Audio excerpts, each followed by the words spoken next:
and we are going to stream on custom streaming service.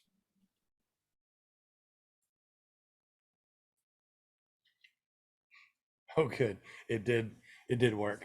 I was a wonder if I always do that. Jim, are you burning your paramotor in the background? Is that what it looks like? Looks like he's. No, I had a fir tree fall down, so I got to clean it up. Oh, okay. Sure looks like you are burning a paramotor in the background there. No, that'd be sacrilege. It would be. It'd be horrible. Um, Don't well, burn the neighborhood down, okay? We don't need to see you on the news.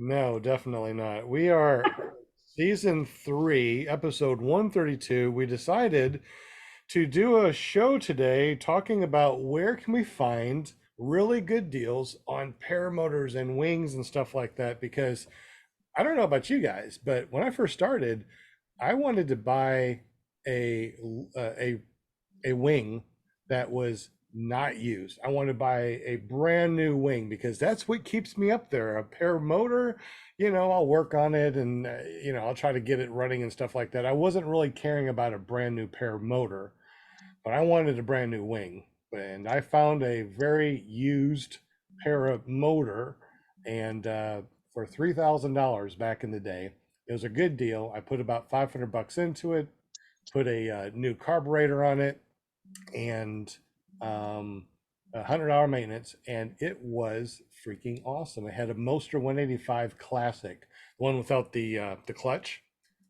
Most powerful machine I've flown to date. Well, no, not to date, because I went out and I found a $3,000 paramotor and a wing, and that was a Blackhawk 220, and let me tell you, the thrust on that, I cannot wait to take that up for a spin and check to see how well that wing actually works. But anyway, this is going to be a great show. Welcome everybody.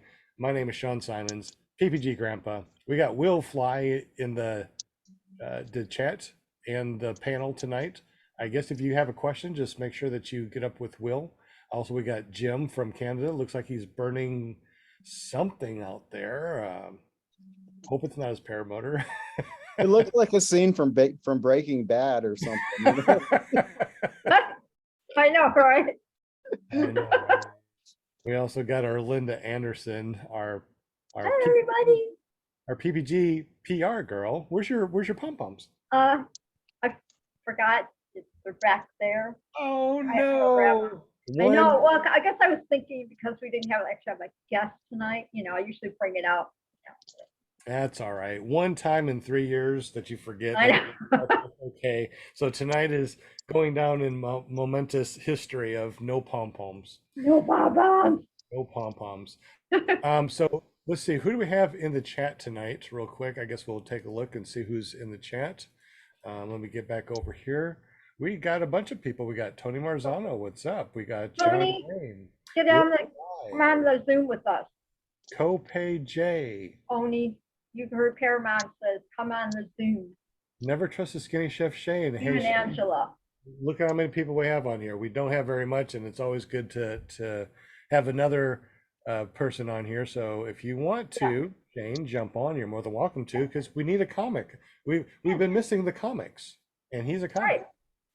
We also got Kenneth Kidwell in the chat. Welcome. Glad that you made it here. Flying Flamingo Jade. Yay! Tommy Sutherland. Didn't we just talk? When we were just talking about him? I guess Tommy has had his ears burning because we were talking about Tommy Sutherland. We also got Mark McElroy from ParalifePPG.com. I heard that he got a heck of a deal also. So I think that he's going to jump on and tell us his amazing deals. So let's see. Now, Will Fly, he bought everything brand new. Is that correct? Yep, everything brand new. I've sold some used equipment, of course, but never purchased anything used. Is there a reason for that? No, I guess, well, yes, the reason would be my experience, of what to buy and what to look for in used equipment was like zero. So I just opted, to buy all brand new stuff and then bypass that potential fatal mistake, um, from the get-go. Now's a little different. I would feel more comfortable purchasing used gear than when I first started. When you, let's say that you are going to be looking for some used gear, what exactly would you look for personally? And after you tell me what you would look for on both a motor and a wing, I guess we can do both. I'll tell you what I'm looking for also. The first thing I would look for would be the reputation of the person I'm buying it from. And in other words, if I know the person personally, he's a stand-up person, she's a stand-up person, then that carries a lot of weight and if with me. So I'd start there. And if I didn't know the person and I was still interested, I would ask around people that I know, if they know this person or whatever. I've heard some nightmares of, things being purchased that weren't quite as described. Just like anything you buy used, buyer beware. But I would start there. And then the other thing is because even now, I mean, I'm going on 3 years in the sport. Even now, if I were to buy a used motor, um, I would have somebody else who's better at motor stuff look at it. And that would be my mechanic, the guy that works on my own paramotor. I'd use every available resource I had if I was really, really interested in purchasing something. If it was a wing, I'd pretty much want it sent off for an inspection or see the inspection report. I agree with you on the inspection report. Now you have all of your motor maintenance done by your mechanic, right? Yes, So I do. you would have your mechanic go to this wherever or talk with whomever that has the paramotor, and you'd have him ask the questions. Yes, absolutely. And I mean, there's one of those guys in every group, a guy who's just like super mechanically inclined and can work on that stuff in their sleep.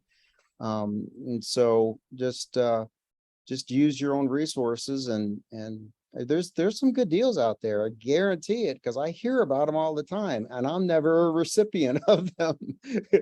But there's it's just like here's another thing. When I sell something used, I I throw everything I know about that motor, the good, the bad, the indifferent, and I make sure that the person that's buying it uh understands that this is not a brand new motor. It's not a brand new wing. I mean, this is what it is, and I try to price it accordingly. So Are you yeah, talking? Are you talking about your equipment that you put up for sale?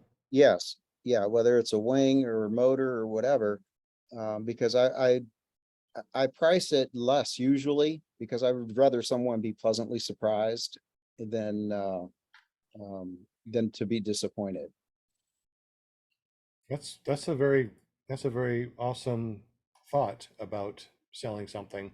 Now, before we get into this a little bit more, one of the things I would like to tell you and everyone that's listening right now is the scams that they have where people that don't fly, they buy paramotors, used paramotors, really super cheap, maybe on Marketplace, on Facebook, off of eBay, but they find really cheap junk. And then what they do is they bring it back to their house or their whatever, and they weld up stuff, they repaint things, and they make it look a lot more new than it really is. And then they put it back on eBay for a premium. So it's very possible that if you are finding something on eBay and you are not a current pilot that's flying gear, or you haven't gone through school and learned what to look for, it's going to be very easy to dupe somebody that doesn't know what they don't know what to look for when it comes to paramotors. And I just recently, within this last year, found out about this scam that uh, actually it could be 2 years ago, I can't remember, because one of my students came in with this paramotor and a wing that he got off of Amazon, no, off of eBay, and he tried to fly it a couple times and it didn't work. He had to put on it was totally rigged the wrong way. I mean, the kill switch didn't work, so he had to put he put something on the spark plug or something, so he'd have to like pull a switch or something to kill it. There's a The- string that he pulls when he's ready to kill the motor. it was just, I mean, it's just horrible. And he tried to self-train on it and broke 4 props. So he was out, $2,000 in props, not including all the money that he put into this equipment. And the wing was way too big. But he got it for a good deal. And the paramotor was junk, but he got it for a good deal. And I hear about this all the time, all these really good deals that people are getting, but they are not good. I was going to say death trap, but I'm not going to say death trap. They were not good. They were not good paramotors or wings. They were 10 or 20 years old. And if you fly a Moster 185 or an Atom 80 and you put that on your back, you kind of got an idea of what a Moster 185 feels like, or a Atom 80, right? So you kind of know what it feels like. Well, these older machines, they feel like I'm putting 2 Moster 185s on my back. They are so incredibly heavy. Um, Older machines, I don't think are a really good deal. The wings, I had a bunch of different wings that came to my school that people wanted to learn how to kite before they came to school. So they bought, anything from $100 to $1,500 or more on a wing that is junk. 20-year-old wing, like an old tandem wing. Have you ever had the opportunity of trying to kite a wing that's like a 30 meter or bigger? Not 30, probably 28, I think was the biggest. I want to say Was it a newer wing? no, it was an older wing and it was a dog. Matter of fact, it was I just did that at the last fly-in here. And yeah, you can just a major difference in a couple of years. It makes a major difference in wing development, and design, R&D, all that stuff. It's come a long way. And so I've got some ideas also of where, when you get to that, of where to buy, or where I think would be a good place to buy used gear. Absolutely. When is Mark McElroy going to jump on? Did he say? Is he He going to? didn't, Mark's in the chat, and hey, so is William Garland, and hey there, William. I think I saw him at Moonshiners. So for the first time, got to meet him. Come on, Mark, whenever you want to, dude. What we could do also is, since this is just a show about, where people are finding good deals and bad deals and stuff like that, we can maybe open up the Zoom for anybody that wants to jump on and tell us your story about what you got and what you would buy or what you didn't buy or what you heard somebody else buy, because holy smokes, the stuff that I found is just insane. So let me go ahead and put the meeting ID real quick into the chat, and anybody that wants to jump on, we're only going to be doing this for another 45 minutes, and then we're done for the night. Kenneth did well. Did you see what he posted in the chat there? I didn't see what. He got a Power to Fly Titan XL and an Ozone Roadster 2, a kiting harness, 3 carbon props, a gas jug, wind indicator pole. He traded his 2002 Heritage Softail Classic Harley for all of it. Wow. And that was a turnkey operation there, Kenneth. That's pretty awesome. Yeah, I just got a bunch of stuff too. I just went to Kansas and I picked up a paramotor. It's a Black Hawk 220. It's a 2018 model, and it's a 29 meter. Dude, can't remember what it is. It's a 29 meter wing, and It looks good. All the lines look good. Everything looked good on it. But the guy that bought it was 150 pounds. And it was And 29 meters? it was a 29-meter wing, and it's a 220 Blackhawk, and I think that's 210 cc's. So it's massive. I mean, not massive. It's heavy. It's dense. It's really heavy. Oh, Mark is trying to jump on. I gotta let him in if he's jumping in. Yeah, Mark, if you jump in, I'll have to let you in because I turned on the waiting room since I put the information out there. Um, but yeah, for $3,000, I got a Blackhawk 220. Everything looks great. I mean, it looks like a really good, well-kept machine, and the wing looks very good. I'm not going to say crispy, but I mean, that's what everybody puts online when they want to sell a wing is crispy. So it looks like Mark is going to be jumping on here. There he is. What's up, buddy? Good to see you.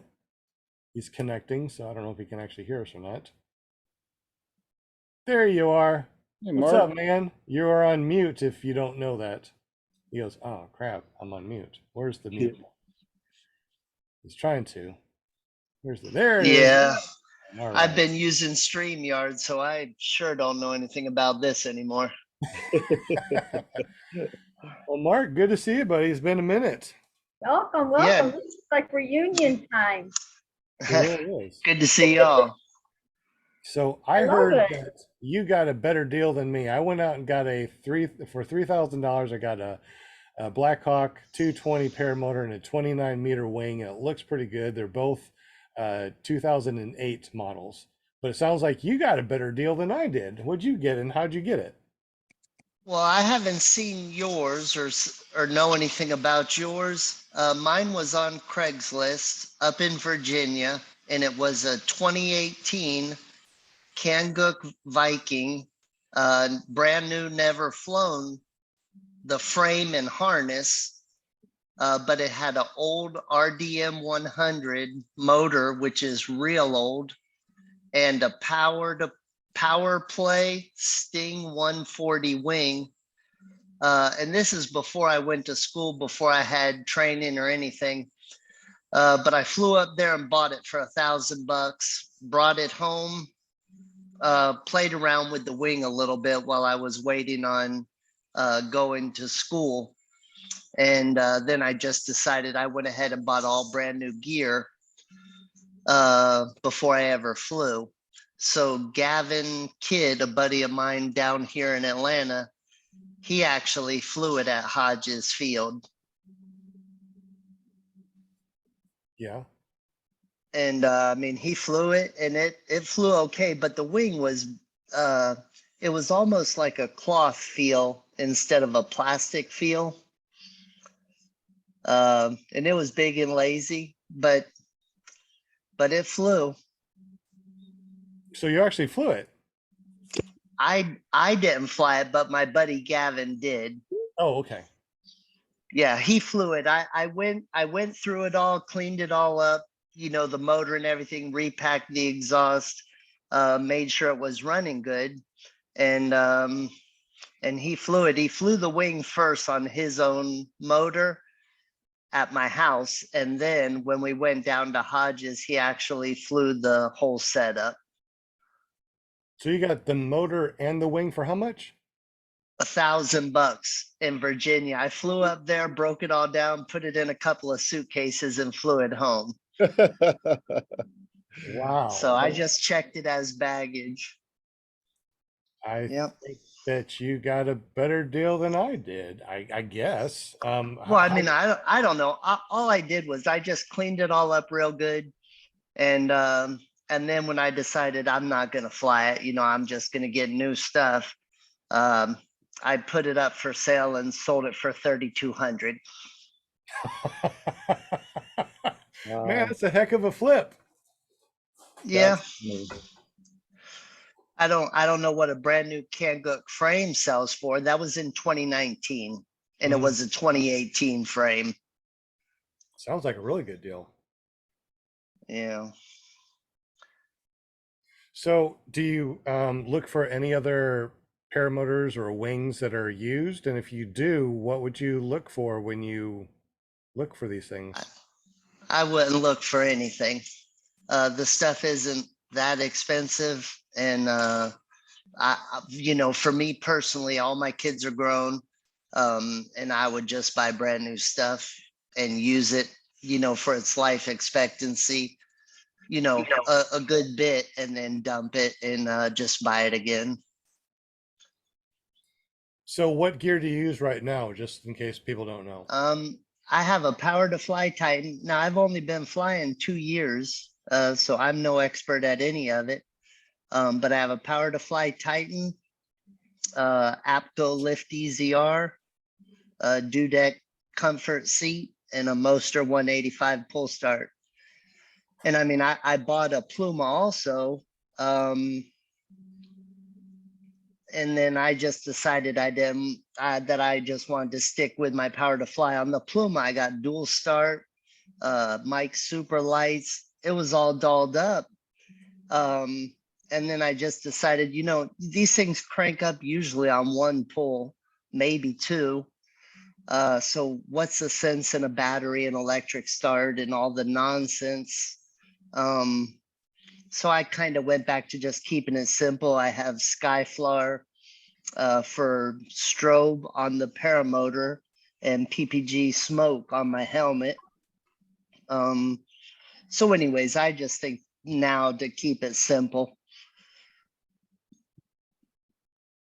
So, I tried to look on Craigslist right now when you were talking, and I can't find anything as far as paramotors on Craigslist. I did search for on eBay and actually found some on eBay, and of course on Paramotor Buy and Sell USA on Facebook groups. Other than those places, where would you look to find used paramotor gear? Any other I place? mean, for me on there's the one or two sites online for that are specifically for paramotor gear. Um, I would look there if I was looking for something used. And which one was that? Where would you go? I don't know. I just Okay. know that there is a site. I've seen it before that has used paramotor gear, has wings all the time on there. Yeah, Okay. paramotor stuff for sale. You know where I Yeah, think that's it. a great place to buy used equipment would be at a fly-in. You're there, you can see it, you can meet the person. You've got people around you that I guarantee someone's gonna know about motors. And if you had any questions or whatever, they're for example, Bad Apples had a lot of stuff for sale, but they also had a Facebook group about that was Bad Apples stuff for sale. So people could list the stuff that was coming up. Matter of fact, I bought a generator at Moonshiners and that, was listed. But uh, so Facebook, check the Facebook group prior to going to a fly-in and give you some ideas.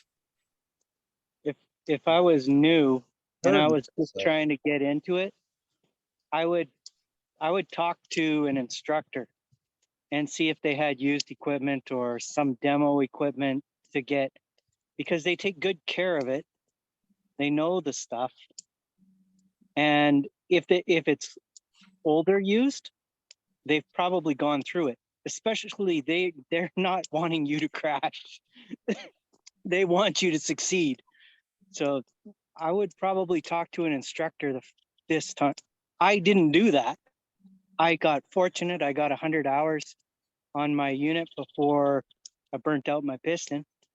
And so I won, I think, but I sure wouldn't want to try that again, especially because I based the value of the item on the hours of the motor. And I found out later how easy it is to forge that. Oh yeah, we don't have an odometer. I mean, I could say that I have only 20 hours on mine that has 1,000 hours, and if I rebuild it and I start it up, you wouldn't be able to tell. It sounds like a champ. Runs like a champ. But Yeah, mine has an hour meter on it, but I know how easy it is to zero it now. well, not only that, but if you are flying a motor or you've had one for a while, sometimes the battery goes out, or sometimes it just breaks apart. And I had to You guys, replace mine a couple of times. you guys don't have serial numbers and registration certificates on all of the paramotors either, do you? No. We Mm-mm. have to have them, and they include our N number or But you're C number. you're in Canada though, and it's Yeah. a little bit different than the United States. So you So do have serial numbers. We don't. exactly. So it's a little bit of an advantage because we have the build date on there, and it's stamped on the machine. It's not easily forged. I think on the paramotors that I've had, they have stickers on some. They got some things that will show you a reduction, like on the Moster 185. On this one it says 2.86 or 2.8. Is it 2.86 for a reduction? Oh shit, I can't remember. 2.68. I'm sorry, 2.68 for mine, and they also got another reduction. So that's usually on the motor, but no serial numbers. Interesting. Um, Here's something also that was good that you said instructor. There's another place that you guys can go for wings if you want a good used wing. If you go to Cloud9 or these other ones that will do the yearly inspection, sometimes the person that sends in a wing they say your lines need to be replaced, $800. And they're like, I don't need that, just keep it. So what they'll do is they'll replace the lines, and then they'll recoup their money from the lines that they put on that glider and sell you a really inexpensive glider that has been inspected. So check out Cloud9 and the other places that do annual inspections for a wing. That's a great idea. Yeah, I'm gonna look them up right now. See what It's they good. got. It's good to call too, because I think Cloud9 had a page, but it was just for the people that sent in a wing, so you couldn't just find it. Oh, You could probably give them a call and say, "Hey, I'm looking for a used wing. Do you have any available?" So that's something to think about too. And now that you would be really good, I think, getting a used wing from a reputable place like Cloud9 or other places that do yearly inspection on wings. yeah, that's the key, reputable. Yes. So I would, there's an example, okay? I trust Sean's, I trust your opinion of Cloud9, so that puts me, that makes me feel better about, looking at a used wing from Cloud9, so. Yeah, I guess it is. It's all about the reputation of the person that you get the equipment from. And unfortunately, eBay, if you talk with the people, they might say that they do fly, but you don't know who they are. One of my students went on eBay and got a wing. I'm like, please don't get a wing on eBay, but he got it anyway, and it turned out to be a gem. I was very impressed. So I'm like, you did good on this one, but don't hold your breath on the next one. You never know when it comes from eBay, but he did really good. So I was Got very lucky, very didn't he? very very good, very impressed. I also got a couple other students that bought wings and motors, and when they found out that the wing or the motor was ancient, and when I say ancient, it's heavy, very heavy. We got a Nirvana as a trade-in from one of our students, because once they realized that this 125 was almost twice as much weight as a Moster 185 SkyTap Angel, which is a beast, they're like, I don't want to. Because as soon as they put on like an Animati, they're like, this is great. Why would I get something like that? I'm like, that's why you got to go to an instructor that has their own gear. The instructor says you got to buy gear. Oh, Did Mark leave? Sorry, Mark. Thank you for jumping on, buddy. Yeah, he said he's gonna, he sent me some video of that deal that he got. And I think in order to share it, I have to change my permissions or allow it or whatever, but I can't do that without quitting Zoom and logging back on. So that's what I was working on. Oh, okay. Well, if you got some stuff that you want to share, you're more than welcome to. I should be able to put on here that you can. Let me make you co-host. You should be able to have everything there that I made you co-host. We'll see if that makes a difference. You might be able to something on there. So I got a Nirvana rodeo. I'm not sure what year it is, but it's a 125. It's heavy. It's a dual start, and I got that for $500. Haven't flown it yet because I need to get, I need to do a repair on it. And this one that I just got, that $3,000 one, the Blackhawk, I'm gonna have to break that down. There's oil leaking, and I'm sure it needs some. I'm sure it needs something, and I gotta send that wing off before I even try to fly it. All right, what do we see? What are we seeing here? Can you see it?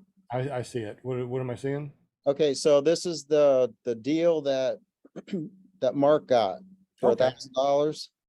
So this looks like bad apples. And remember he was saying that guy flew it for him. I turned down the volume on that. We can't hear you. Now can you hear me? Yes. Now can you hear me? Yes, much better.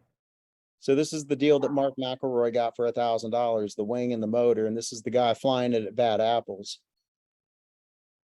Well, that looks like a really good deal. Yeah, I mean, absolutely. I mean, it flies. It does. There's proof.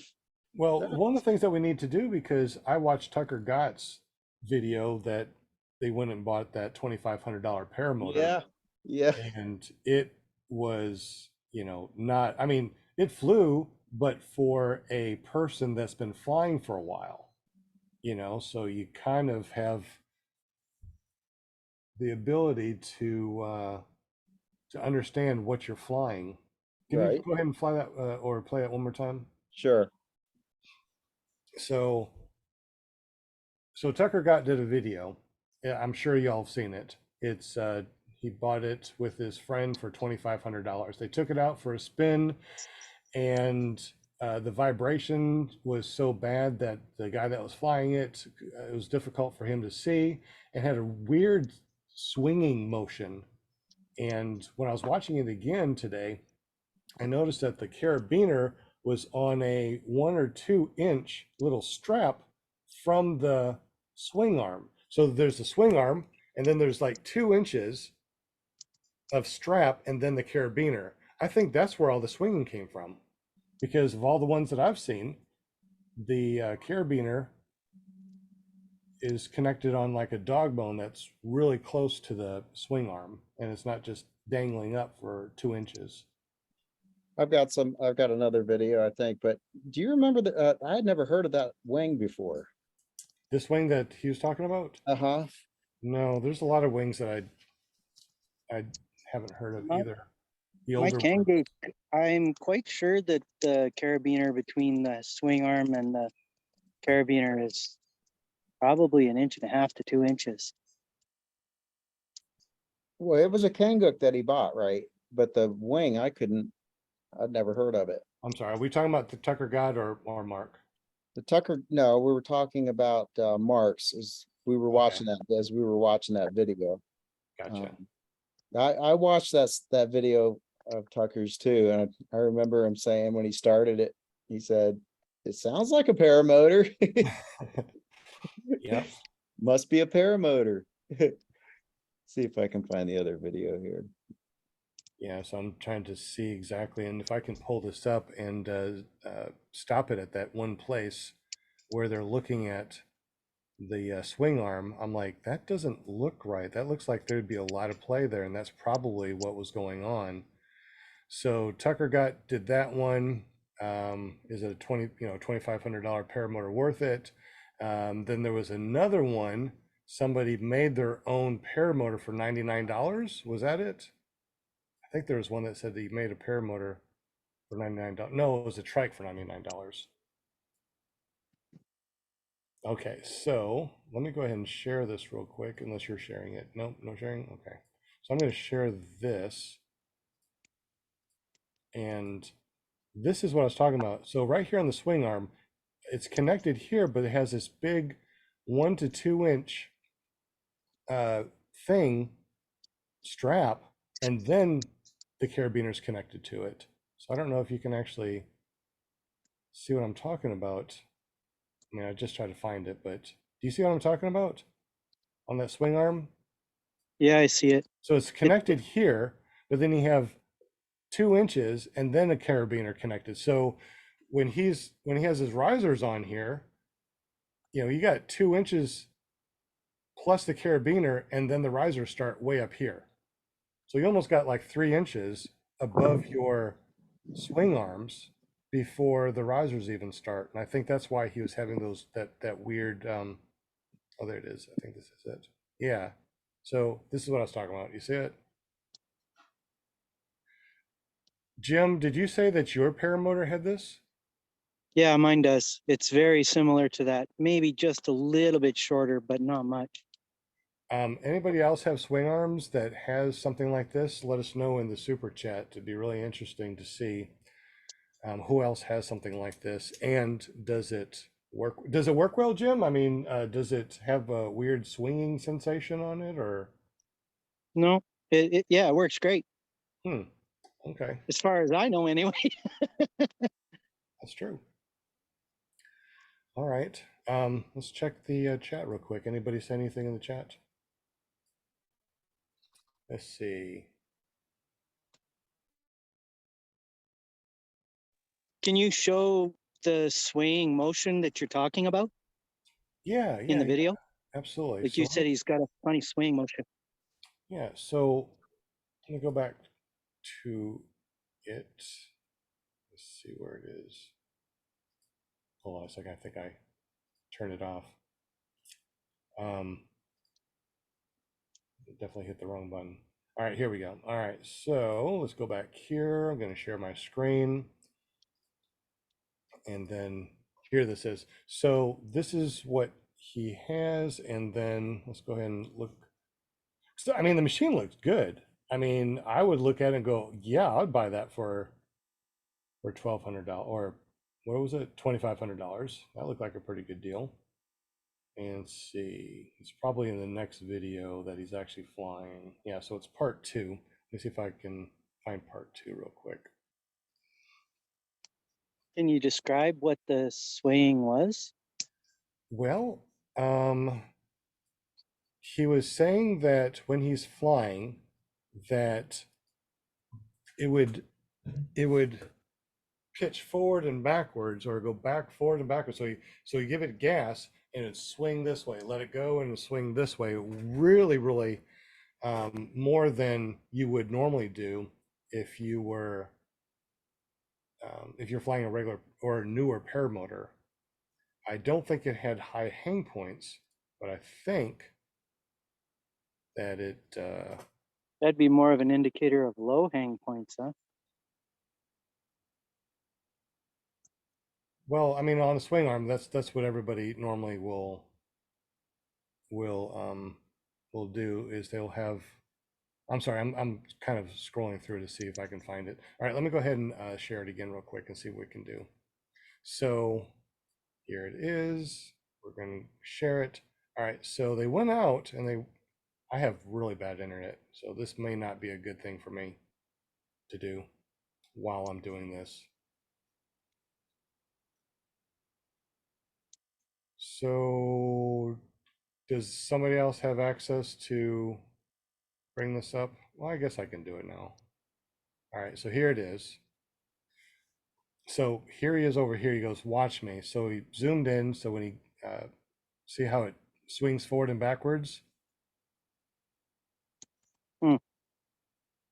So he was trying to show it on video that he was really swinging far forward and backwards, and the risers were right there. And I think it's because of that tab.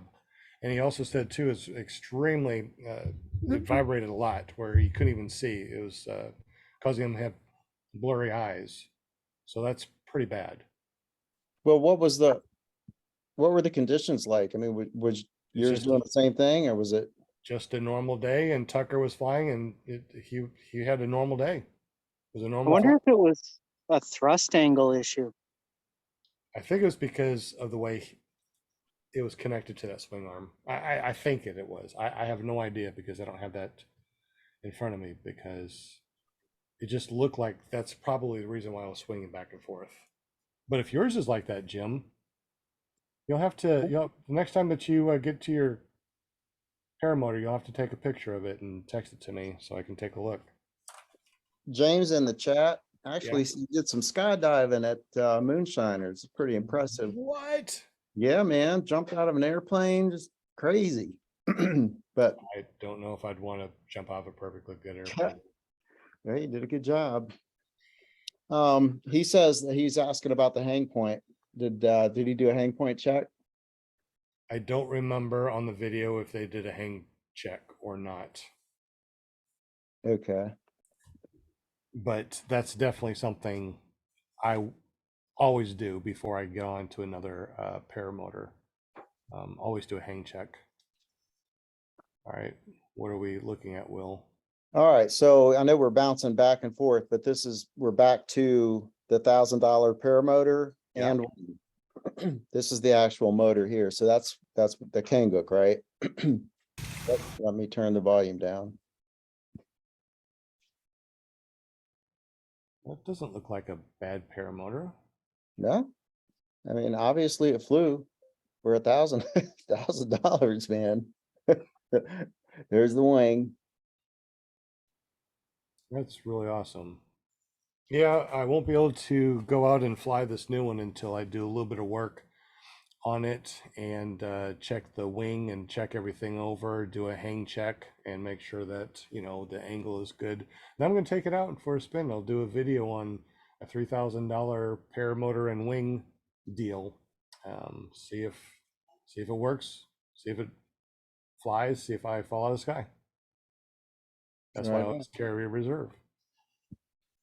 Oh, yeah, speaking about reserve, wasn't it Keegan at Bad Apples that bought a $100 reserve and he threw it, and that's how he saved himself? Yep. So you can find good deals. I mean, You good deals can. are out there. You sure can. And it's funny you say that, because I bought a reserve from Darren Locklear, Carolina PPG, and Darren is still under my seat in my car. And I was going to hook it up or get help hooking it up at Moonshiners, but I forgot all about it. I guarantee if I needed it, I wouldn't have forgot. I wouldn't have forgot. It would have been, oh, that's what I forgot to do today. Gotcha. Yeah, so yeah, you can still get good gear and used. It's just it's about the reputation of the person you're buying it from. Exactly. So I'm looking on eBay. I searched for paramotors on eBay, and the first thing that popped up is a top 80, 39, almost $4,000 for it, right? Local pickup. So when we're looking at something like this, what are you looking for? Especially if you're looking online and you can't physically go there to check it out. Would you actually find a deal like this online and just have them ship it to you, or would you want to go there and look at it before you actually bit the bullet? I would insist on seeing it. Local pickup. I mean, that just makes sense to me. Yeah, it would have to be a stellar deal before I would just pay for it and have it shipped. Like really stellar, like $1,000 for everything. Exactly. What was I- that? AliExpress? Did you see that video where that guy got that $2,000 little tiny paramotor from China? Did you watch that one? I did. He got it working. He got it flying. Yeah, that's the smallest little paramotor you can put in the glove compartment. Yeah, I thought it looked kind of cute, really. It was, and he said that it was really comfortable flying too. I was impressed. Yeah. Well, he He had to did do some do- work on that. I mean, it wasn't he couldn't fly it right out of the box, though. Yeah, to and change the prop. he did another video, and he basically did a summary of everything that the Monster 185. There's no comparison, so he would Oh. never do that again. Basically, Yeah, I It was think he different. changed the prop, and then he also changed The rings. the rings. Didn't he change the exhaust too, or do something to the I exhaust? think he did something with the yes, exhaust. he changed the exhaust, and he said that made the biggest difference. Oh, was it the exhaust that made the biggest difference? That's Yeah. pretty neat. And I do believe that, because when my Monster 185, I think it was a 19, all those muffler problems, right? It exploded and broke my prop, right? Instead of getting another Monster 185 exhaust, I got the Vortex Arrow, which is what I had on my previous Monster 185. And it gave me more power. The Vortex Arrow aftermarket exhaust gave me a lot more power. I was so impressed. So when I went all the way to Kentucky, which was a drive through Arkansas, through Oklahoma, I'm sorry, Kansas, up to Kansas, not Kentucky, that's the other way. I got there and I looked at it and I'm like, this looks good. I mean, it looked like a brand new paramotor. It wasn't dirty, it didn't have any oil in it, didn't see any leaks or anything. The harness looked brand new. The throttle looked like it was not the original throttle. It looked like somebody took a bicycle handle, just cut it off, and put a cable to the carburetor. And the carburetor, you know, I have that little button to push. That was broken off, so I'm gonna have to replace the carburetor for sure. But anyway, I would put it on my back, start it up. It took a little while for it to warm up, but once it did, man, the thrust that thing had was insane, and it wasn't as loud as on my Monster 185. I'm like, oh, this is gonna be my new flyer. So I can't wait to take this one up. Are you talking about I call it the little round circly button thingy that you push to prime the motor? Yeah. Well, yeah, like when you haven't primed it in a while and you need to get some gas up there, you press that button. Yeah. As you're priming, it goes, you can hear it like, But I mean, releasing air. that's like a $14 part, right? Can't you just replace the part? I'm just going to replace the carburetor. I don't know how long it's been, there, and I don't know anything about it. Right. A carburetor is going to cost me about $200, $250, and I don't have to worry about a carburetor anymore. There you go. Or at least for 100 hours. Also has a e-start and pull start, so I'm like, this is gonna be nice. I wish I had e-start. You know what? I never thought when I first started flying paramotors I would need e-start, because it's like, look, one pull or two pull, just like Mark said, it's one or two pulls. But on that occasion that you're flying, that you're up in the air and your motor dies, it's like, oh shoot, it's like you got to do something, and you turn on that motor, or turn on the e-start. It's not doing anything. Reach back and hit that primer, try it again, because after a while doing this number, you're bouncing all around because you're not connected to the ground when you try to do it. Have you tried to start your motor while you are flying? Yeah, I have. It's a different animal altogether. It is. But and the motor that I was successful at doing it because it was an Atom 80, but I have never tried the Monster 185 in the air, and I hope I never have to. Yeah. That's why I want e-start. I want to experience what it's like to go up, 5,000 feet, Mhm. the motor, and just like Do you glide have a hard? Hey, Will, do you have a hard time starting your motor? I do. It's my shoulder though, and I can only get a few of those before I need to take a break. But 'Cause taking a break is not an option in the air. I went up high and I killed my motor, and it's amazing because the prop still spins and it still makes noise. So it's not everything you're thinking of. Let's put it that way. And then, but when I pulled it and it started right away. Nice. So You know what I've got though, Shane? those noise canceling earbuds. You talking to Shane or me? Oh, I'm sorry, Sean. Oh Sean. yeah, Yeah. So the noise canceling earbuds. love those things. So have you experienced those yet, Jim? Yeah, I have them, but you can. I could still hear the prop noise. Even over the Bose? Well, I don't have the Bose. Yeah, Oh, it's the Bose. I've tried the Sonys. I've tried the other ones. I've tried all noise canceling sets. That Bose noise canceling will knock out every sound. It's incredible. It's my favorite earbud. Do I you have the wired ones, Will? yeah, I have the wired ones. Me too. I tell you, I cannot. Have you ever had them slip out of your ear? No, because Sean? I got the muffs on. Well, I've got the muffs on too, Oh, you're but talking about they just wiggle out. Yeah, they I'll just wiggle out. pop open that thing, push them back in. Yeah, Pop me them. too, me Yeah, too. yeah. But I mean, I can tell a world of difference to the point where it's like, God, man, I can't believe I've been flying with all this noise, you know? Yeah. So, Does it? Do you know if anybody's tried the earbud ones?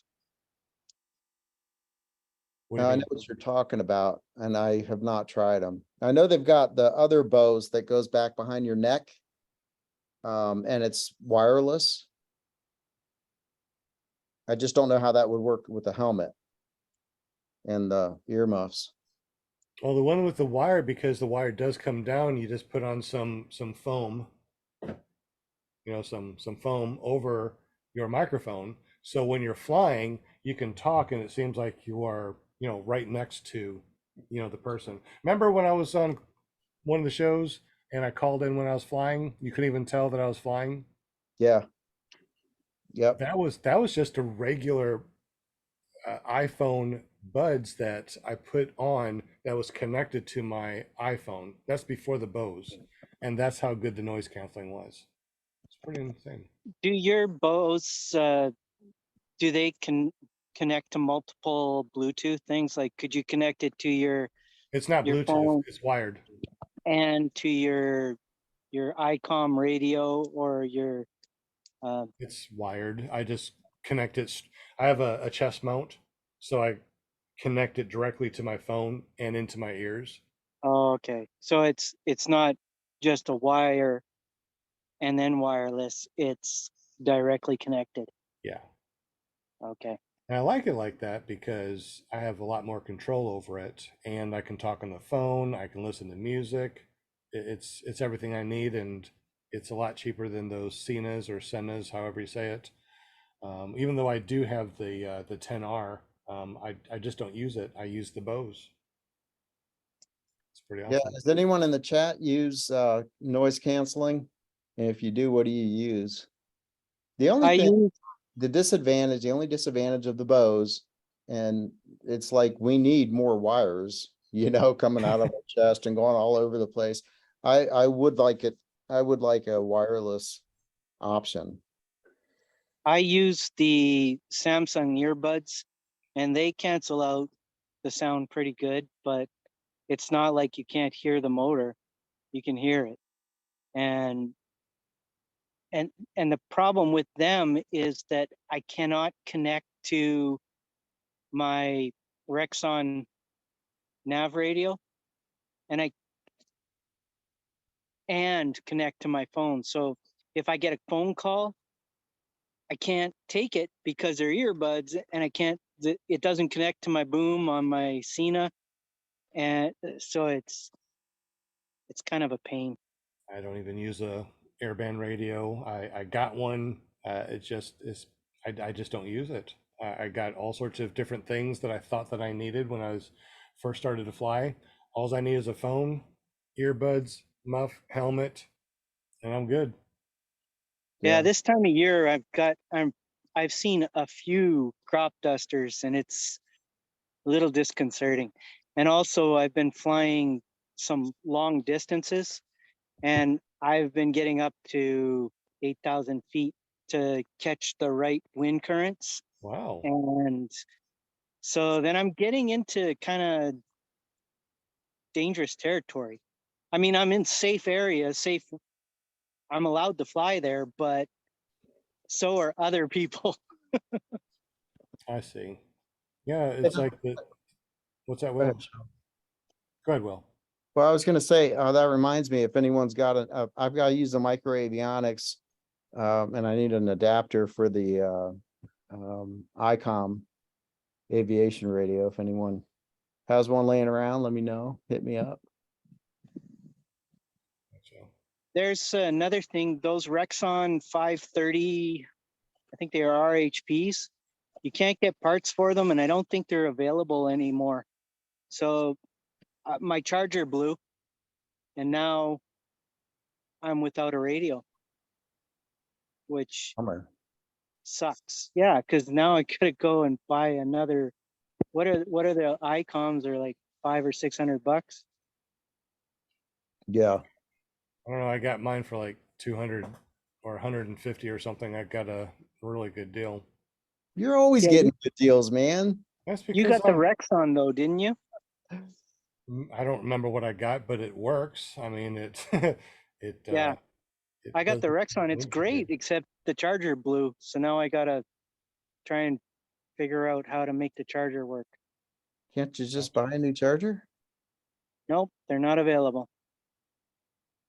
Really. I think they stopped making them, and they stopped making parts and everything for them. You can't even find them for sale anymore very easily. Interesting. So I'm looking for paramotors right now. I found one for 3,250 on here, but it has a almost $500 shipping, and I only see one. I only see one. Oh, I guess they're trying to show me that things are bent on it. Only one picture, and it really doesn't give me much other than it has a 40 hours on the unit since the rebuild. I have no idea how old it is, when it was built. I don't know anything about this. I tell you, looking on eBay is kind of scary for paramotors. Scary as in like I don't know what they have. Um, and a lot of times too, they don't even show you what the when the manufacturer was. Like this wing I got. I couldn't find a placard inside the wing to tell me what year it was or what size it is or anything. So I'm like, all right, I'm gonna have to look at it a little bit harder the next time that I open it up and take a look. Um, let's see. So the places that we look to find cheap paramotors or inexpensive paramotors that are good, we said Marketplace, on Facebook, paramotor buy and sell in the USA, eBay, Craigslist, but the best one seems to be a fly-in since you're right there.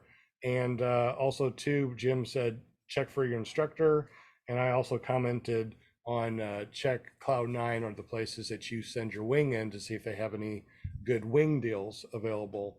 As far as when it comes to like paramotors, you might need to be kind of your own mechanic. Unlike Will, that has his own mechanic that can go and check out things. If you want to You get make it sound like I've got them on my, on speed call. dial, you got your mechanic on speed dial. Hey, go check this out for me. And so one of the things that I look at when I go and look for a used paramotor now is I will bring my tool bag with me, because most of the paramotors are going to be pretty much the same type, or same kind. You know, you got your full 4 head bolts. You know, you got a carburetor, you got a throttle. I mean, there's really nothing there, but you need to open up that head to take a look. So there's 2 ways of doing that. You can take out the spark plug and you can put in one of those little cameras and take a look at the head, right? You can look at the head, you can look at the cylinder walls. It's the same one that you use for like a car and something like that. And they're really not that expensive. Matter of fact, you can find the really tiny cameras, you know, probably $20 now. They're just not that expensive. That can connect to your cell phone, so you can see what you're looking at. The second thing that you can do is actually take off the 4 head bolts, open it up, and you can actually look and see physically the inside of the head. So you can look up here, you can look on the head itself, and if you know what you're doing, you can actually pull off the head itself and take a look at the piston rings.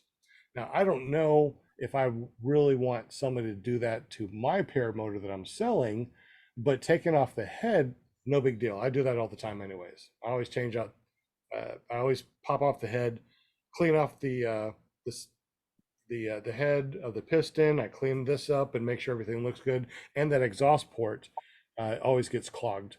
So I clean that up and everything works out great. So I look at that. That's the big thing. Secondly, when I'm looking at a paramotor that I want to buy, a used one, it's that carburetor. You got to look at that carburetor and also all the different seals. That was a seal. That But was a I'm seal. pumped. That was a seal joke. So you look at all the different seals and make sure there's no oil or anything like that, that's leaking that you can see. Obviously, you want to start it up. If you can't start up the motor, or you can't get it started on your back or rack, it's probably nothing that you want to buy, because you're going to be doing something with it. If you will, we're going to look and buy a used motor. What would you look for? I would look for my mechanic. What would you look for that has a mechanic? What would you look for and say that your mechanic couldn't get there? What would you look for physically on I guess the I guess I would paramotor look unit? I guess I would look for oil leaks. I would look at, I guess, the Hobbs meter or whatever, the time that it had, but like, I know that can be fudged or put on late, or, whatever. I'd look at what I think I would look at is look But for anything that's been freshly replaced, that's like the interesting. netting, sections of the hoop. I mean, the cage or whatever. But again, I wouldn't buy it from somebody I didn't know. I mean, Right. that's pretty much a hard, fast rule for me. If I don't know the person and I can't get any information on the guy or girl's reputation, then yeah, Just ain't not going to get it. I can get it. No. That's interesting. If you guys are still Some, here on the super chat, let me know what you would look for when you are buying a used wing or paramotor, and we'll go through that in just a moment. What were you gonna say, Jim? something that I did was I asked him to fly it for me. I wanted to see that thing flying. And I watched his reactions and how he acted around to see if he was scared about what he was doing, or, just I wanted him to be comfortable flying that thing. Yeah. But up in Canada, like you said too, you got a placard that or a stamp that, Yeah, it tells you the year and the date it was built. So you've got a little bit better idea. But and also how about a wing? the wing has the patch on it, right? So you can read that and you can make sure that it's the correct wing, and that you can check the year and everything. So yeah, but I think you guys have that too, Yeah, we because have a that, placard on ours. What's yeah, the oldest wing that you would buy? Like year wise, 2000 what would be your oldest year that you would buy? me personally, 2017, that's what I have. And I Okay. probably wouldn't buy another 2017 just because, hey, newer the better, right? Exactly. So what's the newest that you would, or what's the oldest that you would buy right now used if you were able to get a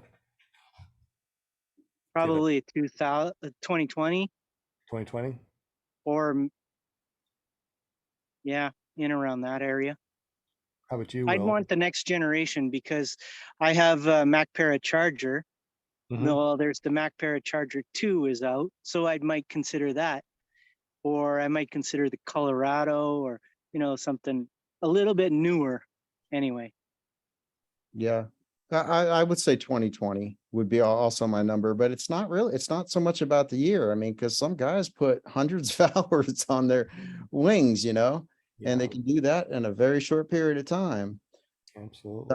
I'd say it would be more about the inspection Yeah. than Well, any. and now I can kite the wing. So I could pop it up and see, and I could feel what it would be like. But when you're first starting, you have no idea. You might be able to kite it, but you haven't done a bunch of wings, so you don't really know what you're getting into. That could be a super advanced wing, like an F1 or something, and you wouldn't be able to get it up anyway, maybe. That's true. And I don't know why, but I see so many students that are buying gear before they come to see me or see an instructor. And they're always getting these huge tandem wings. And I know why, because those are the wings that you can get for $1,500 and less. Sometimes you can get them for $1,000, because they're old, but they're like, it's like an Afghan with rope. It's like almost impossible to pop these damn things up. Freaking burlap sack. I know, right? They're horrible. I mean, they look good, and it goes back to like we just talked about. I got my Roaster 3. It's a 2019, brand new in 2019. Went to 2 or 3 different SIV courses that year. Threw down some acro. Never put in water. It was clean. It was crispy, but I sent it in because I had like 350 hours on it for that first year of me flying, and it failed. It failed, but it looked brand freaking new. And it'd be so easy to be a jerk and try to sell that wing, saying, "Hey, look, it's still crispy. It's looks good," and then try to sell it for what it's not worth. And unfortunately, that happens a lot, especially on eBay. Unfortunately, you get a lot of junk out there. Um, Yeah, back to the reputation. I mean, someone who's got some skin in the game, they've got something to lose. Did you see Paramotor Steve's comment? No, I haven't looked at the chat. Let me go ahead and go over to the chat real quick and take a look. So what do we got here? He was saying that he would check the strength of the cage. And Tony Marzano said he would check the belt, number 1. And Never Trust a Skinny Chef Shane said that he's only going to buy new, period.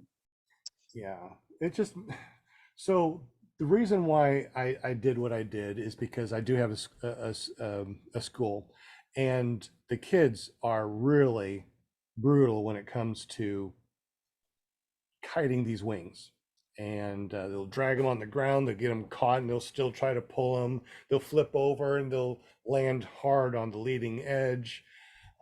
Just brutal. So having some wings like my wing, and I think somebody asked me, Greg Frederick said, what failed on it, porosity or lines? The lines failed. Everything else was good on it. The reason why the lines failed is because acro and SIV. So wait a minute, what happened? Did somebody, hold on, what is this? I see somebody gave me $1.99, a $2 donation. When was that? Do you see it? I don't see it. Somebody popped up. It was Copay J. I had to scroll back up. I saw it right here on my stream thing. Copay J donated $2 in the super chat. Thank you very much. Appreciate it. Right on. I sure didn't see that. It's not showing up in my chat. I didn't see it either. I also see somebody saying something to Sean. Let's see what it says. Greg Laney said, with technology products, sometimes to best until technology is proven before jumping on the bandwagon. Is there ever a time when you wait to read the reviews before buying a wing? I always demo the wing. Matter of fact, on my wings, I demoed first. After the Roadster 3, I demoed a Gin Vantage 3, and it was lifty. It was great. And I'm like, I'll buy this. This is great. Then I demoed a APCO Lift Easy R. R is for racing. I think that's what Mark McElroy said that he has. And it is so solid. It's great. Will Fly donated $5. I just wanted to see if that thing worked. Resurgence PPG rocks. Thank you very much, Will. Appreciate it.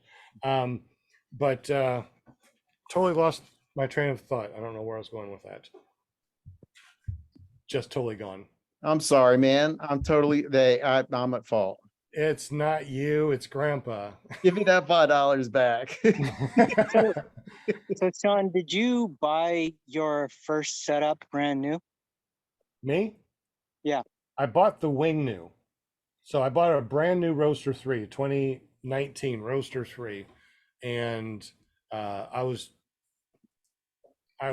training with an Afghan with rope, one of the ones that my trainer was able to let me use. So it was a POS from HE double hockey sticks, right? It was just an awful, awful training wing, but I was able to train. So when I opened up my brand new wing, my Roadster 3, it went poof. And I'm like, oh my God, I love this thing. So then what I did is I decided that I wanted to get a paramotor that was solid, that I could butt land on and turtle because, a lot of people don't know, but I'll go ahead and say it real quick. In 2017, I had some really bad heart failure, a valve broke, and my ascending aorta root expanded to like almost 6 centimeters. I don't remember what it was. It was just huge. They said, you are going under knife. So they cut me open. They put a sleeve over that. They fixed my mitral valve. And then a complication was a stroke. So I wasn't able to speak. I had a peg tube in my stomach, so I had to be fed through a tube. Long story short, when I first started, I wanted to learn how to fly.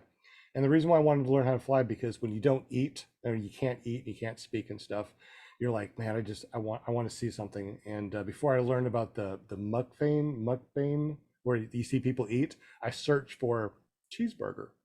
And here's Tucker Gott flying on this machine with a sheet and a backpack to McDonald's. What is this? And he's actually the reason why I was able to, just muster everything I had to get better in 2018 so I could learn to fly in 2019. So when I started flying in 2019, I still was very weak on one side.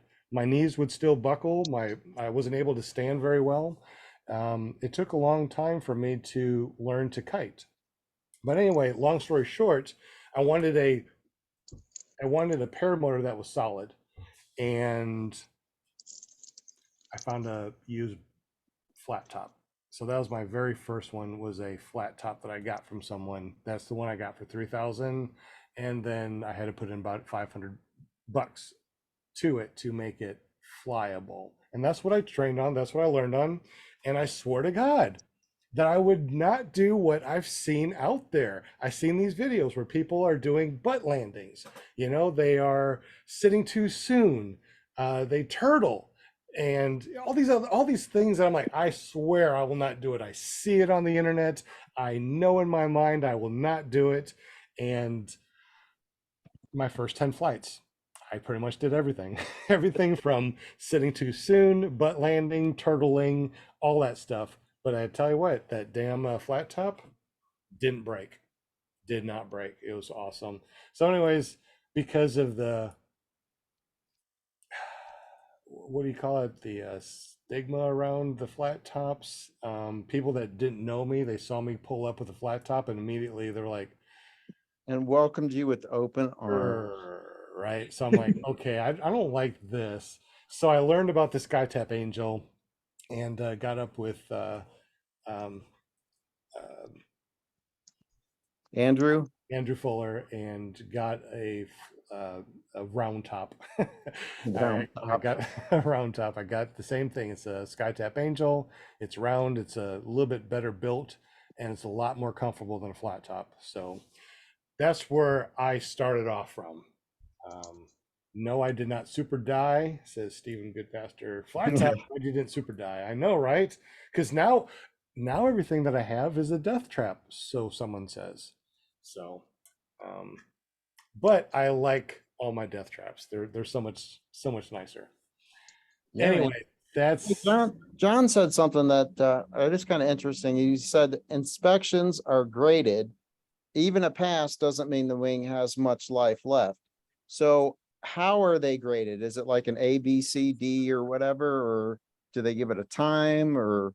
so they send you back a sheet and they color code it. So green, yellow, red, right? So green is good. Yellow is like, okay, we're getting to the point that, you know, it's still flyable, but, and then you have the red where it's like, no, it's not going to pass inspection. So when it went through inspection, it basically said that the lines were stretched and they didn't hold the weight that it should because of the SIVs and the acro that I was doing. Mhm. So you bought David Carroll's flat top. Yes, Tony Marzano. Yes, that was it. David brought me into the world. So always love it. But yeah. Anyway, I forgot what I was He saying. probably was selling it because of the reputation. Yeah. It was good. It was really good because think about it. The motor was great. So what I did is I bought the flat top. I'm sorry. I bought the Angel frame and then I took that motor off of the flat top, which was the Monster 25 Classic, lots of power, put it on the Angel, and that was great. And then when I was ready to buy another motor, I got the Monster 185, the Mine 19, took that old motor back off, put it on the flat top. Now I got a brand new motor on my Angel, and then that's when I sold my very first flat top to a good friend. And Is he still your friend? still my friend, believe it or not. I don't know if he wants me to use his name or anything, but he's a pretty popular guy, not on paramotors, but what he does, very, very popular. And so he bought it from me. He took it home to go train with it. Well, he never got the opportunity to train with it. So years later, guess who he calls to go through training? Yours truly. Yep. So he came up and he trained with me, and we got him a bunch of flights, and he was able to fly the paramotor. Right on. Pretty awesome. And now I got the Atom 80, the Power to Fly. I got that Nirvana that I'll be working on because I got that for $500. It has an e-start and pole start. It's heavy as hell. It's only a 125, so it'll be really interesting to see what I can do with it. And then, of course, I got this Blackhawk 220, which revs up and starts. I don't know if I want to take it up for a spin, but with the reserve, why not? So now I got a couple more to go play with and play with. But it does take a lot of money. So if you do get a used paramotor, you're probably going to have to put some money into it to get it up to standards. Another thing too, you might want to know how the straps work. So I got this Blackhawk 220, and I don't know if you know this or not, but when you hook on a harness, the strap goes around, goes through the loops, and then it's supposed to go around again a third time back up through that top loop. These were only through the first two loops and didn't go through that third loop, which means that you could go fly, that thing could easily slide out and be extremely dangerous. So you want to make sure that if you do get a used machine, you probably want to take it to an instructor or somebody that knows a lot about these things before you even take it up in the air or try to self-train. Yeah. Yeah. I then no matter what, when I first started out, I don't recommend that anybody when they're first starting out just go out and buy anything on eBay or Amazon or Craigslist or anything. I liked what Jim said, you know, check with an instructor, a local instructor. They at least have the ability to look at you and judge your situation and know whether, you know, at 100 pounds, you shouldn't be getting a Moster 185, most likely, in a 30 meter wing. And Right. Yeah, and like I said, this guy was like 150 pounds. I bought this from, and he had a Blackhawk 220 with a 29-meter wing. It's like I mean, that's ridiculous. And he said that when he went to his first day of training, I forgot who he said that he was going to train with, but he never did train. He went back to school, so that's why he's selling it, so he could have school money. But he said he went there one day, and the instructor said, "Yeah, that's perfect for him." I don't know if that's right or not. Hmm. I know, Makes right? you wonder. Greg Frederick said a $40 line, maybe less on discount. You probably could have restored that first wing to have hundreds of hours of life on it. Well, here's interesting. I didn't finish that story, so I got it back, and the only thing that it was the lines, because they snapped the A wing, one of the A lines, and then they will replace it. But when they snap it, they figure out how many pounds it takes to snap that line. And I'm going to throw out a number. It's probably not right. It's supposed to hold 800 pounds, but it broke at 300 or 400 pounds. So they said that it wasn't good, and you probably don't want to do any acro. And I said, well, what if I just want to do some some foot dragging? They said, oh yeah, foot dragging be fine, And that's when I put another 100 hours on that wing that was failed, and I put 100 hours on it at the sod farm foot dragging. Now, I didn't 10 pairs replace of the shoes. lines because I started the school and I needed a wing that the kids can destroy, and that's one of my wings that they use. Matter of fact, we had somebody chop it up, so we learned how to tape a wing. Then we had someone with the trike, and it chopped up. We learned once again how to patch up a wing. So it's good to have. But it'll never be flown again. To be kited though, right? It kites. You know what? With it being taped, I swear to God, because it's clear tape, right? The clear what's the tape that they use? The ripstop tape, right? Clear ripstop tape. You cannot tell that this thing has been ripped, cut, burnt, or anything. It's amazing, and it pops up just beautifully. You can go down the bunny hill and catch air on it without any problem either. Now, I wouldn't take it up. You know what? Maybe I'll take it up for a foot drag, but I'm not going to get any altitude on that thing. But no, I don't want to fly it. I got plenty of other wings. I was able to get a bunch of other wings, trade-ins and used wings. So I've been flying a lot. It's pretty awesome. Tony Marzano said he met Trevor and he was super cool, all pun intended, of course. And I think that he said also, if you get the chance to meet Dell. What was it? Tony Marzano. So I met Dell at Salton Sea. If you're in this sport, you should meet him. Even if you don't like him, it's worth it. Just saying. When I went from the flat top to the Angel, I've never been tongue lashed by anybody so much on my site. Paragraphs and paragraphs of how dangerous it is to have the Angel, and that's when I'm like, I just won't talk with them. I'm good. Dude, that Angel is built. I mean, that's a strong page. Plus, if you break any part of the Angel, the guarantee is if you're videoing it, he'll send you out free parts. How many other dealers out there, if you break a frame, will they send you out a free part? Nobody. Is he going to do that for the new one? The Spartan, I'm not sure about the Spartan, but for the Angel for sure. I don't know about the Spartan. I would like to get the Spartan. That's like the Angel with it just being a regular paramotor with swing arms, and it doesn't look like an old flat top that's a round top. It has the 500-pound test netting, so you can't put your hands through.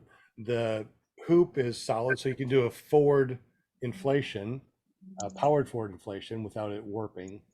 But I don't know if he does the same deal or not. But I would like to get one of those eventually. Met Trevor, he was super cool. I like Trevor. I like Trevor a lot. I have no problem with Trevor. He's a good kid and Smart. I don't have any problem with Trevor. I think he's a good guy. No doubt. All right. Dan, can you believe we've been on here for an hour and a half? What? An hour and a half? We haven't even started the podcast yet.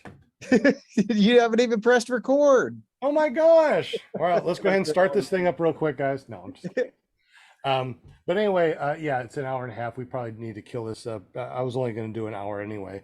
So what is the what's the takeaway from the show?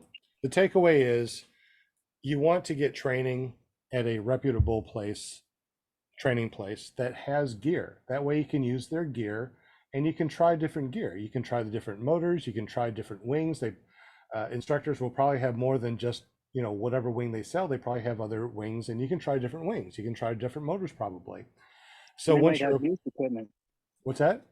They might have used equipment too.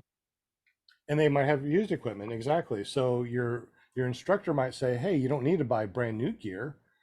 We got a demo wing and a out of box paramotor that we can take off, you know, $1,000 or $2,000. Who knows? I mean, I don't know, but you can definitely get some money off of a demo wing and an out of box paramotor. All right, so once you're a pilot, then you can kind of understand what to look for, especially if you did your first 100-hour maintenance. Now you really truly understand what you need to do, what you need to look at when you buy a used wing. I mean, a used paramotor. You can open up the head, you can look at your lines. Oh, that's another thing. Look at the fuel lines. Feel the fuel lines. If they do not wiggle around, if they're solid like a pencil or a pen, they're like this. That's an old fuel line. If you fly paramotors, I would suggest that you replace your fuel line once a year. I do. In fact, I just bought a bunch of fuel line to work on Nirvana and to replace the fuel line on that new one I bought. But also replace the dog bones and the carabiners once a year. Do they need it?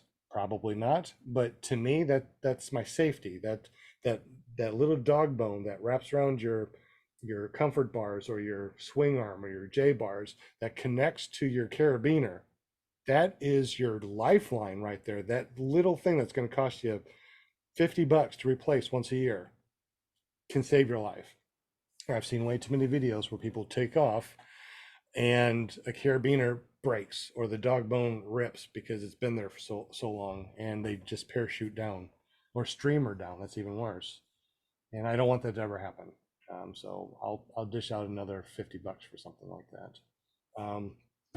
eBay can be a good one. Craigslist can be a good one. Facebook Marketplace, probably a little bit better because we know the people that are selling it.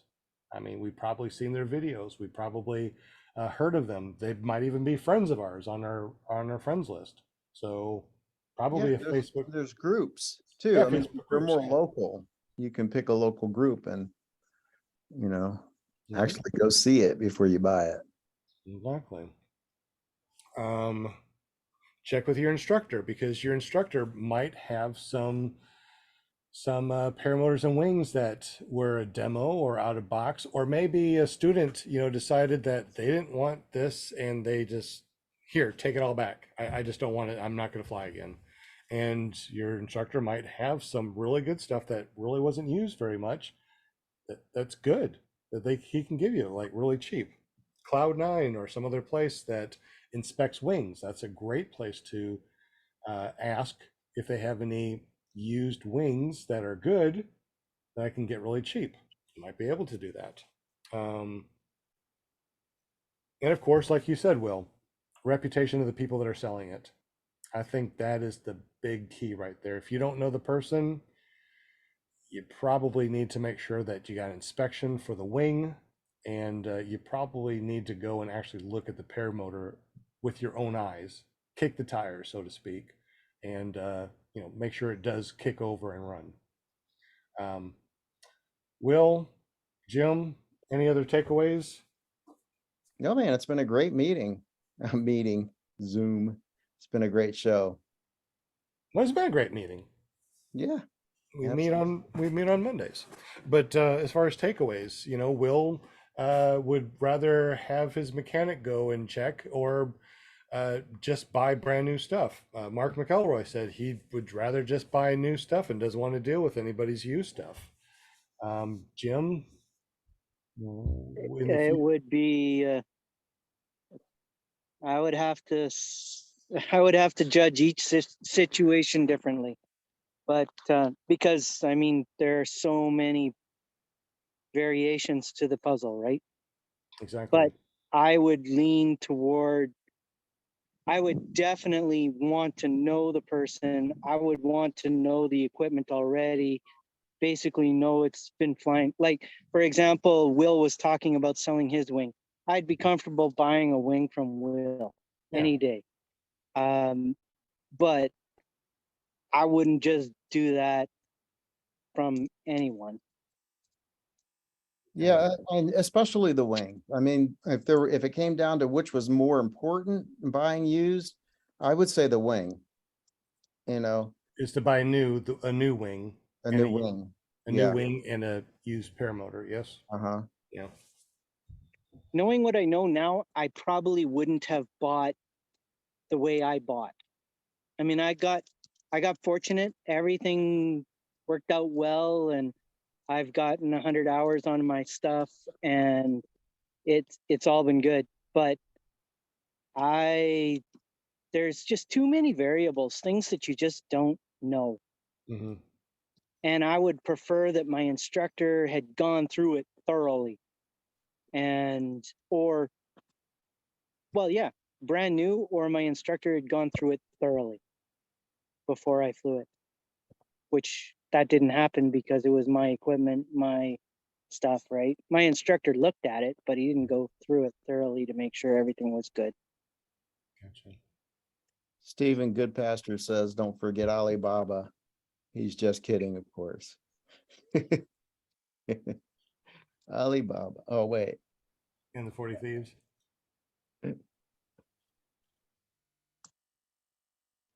You can build a paramotor. Yes, you can build a paramotor. I've been trying to build a paramotor. You think that I've been trying to. So I got a friend that is a welder. Um, I got friends that are helping me do this stuff. I got 3D printers. We've been trying to 3D print, a frame and stuff. You would think that all it is a hoop and you connect a motor to it. There's a lot more involved. I did not realize how much there actually is involved in making a freaking cage, because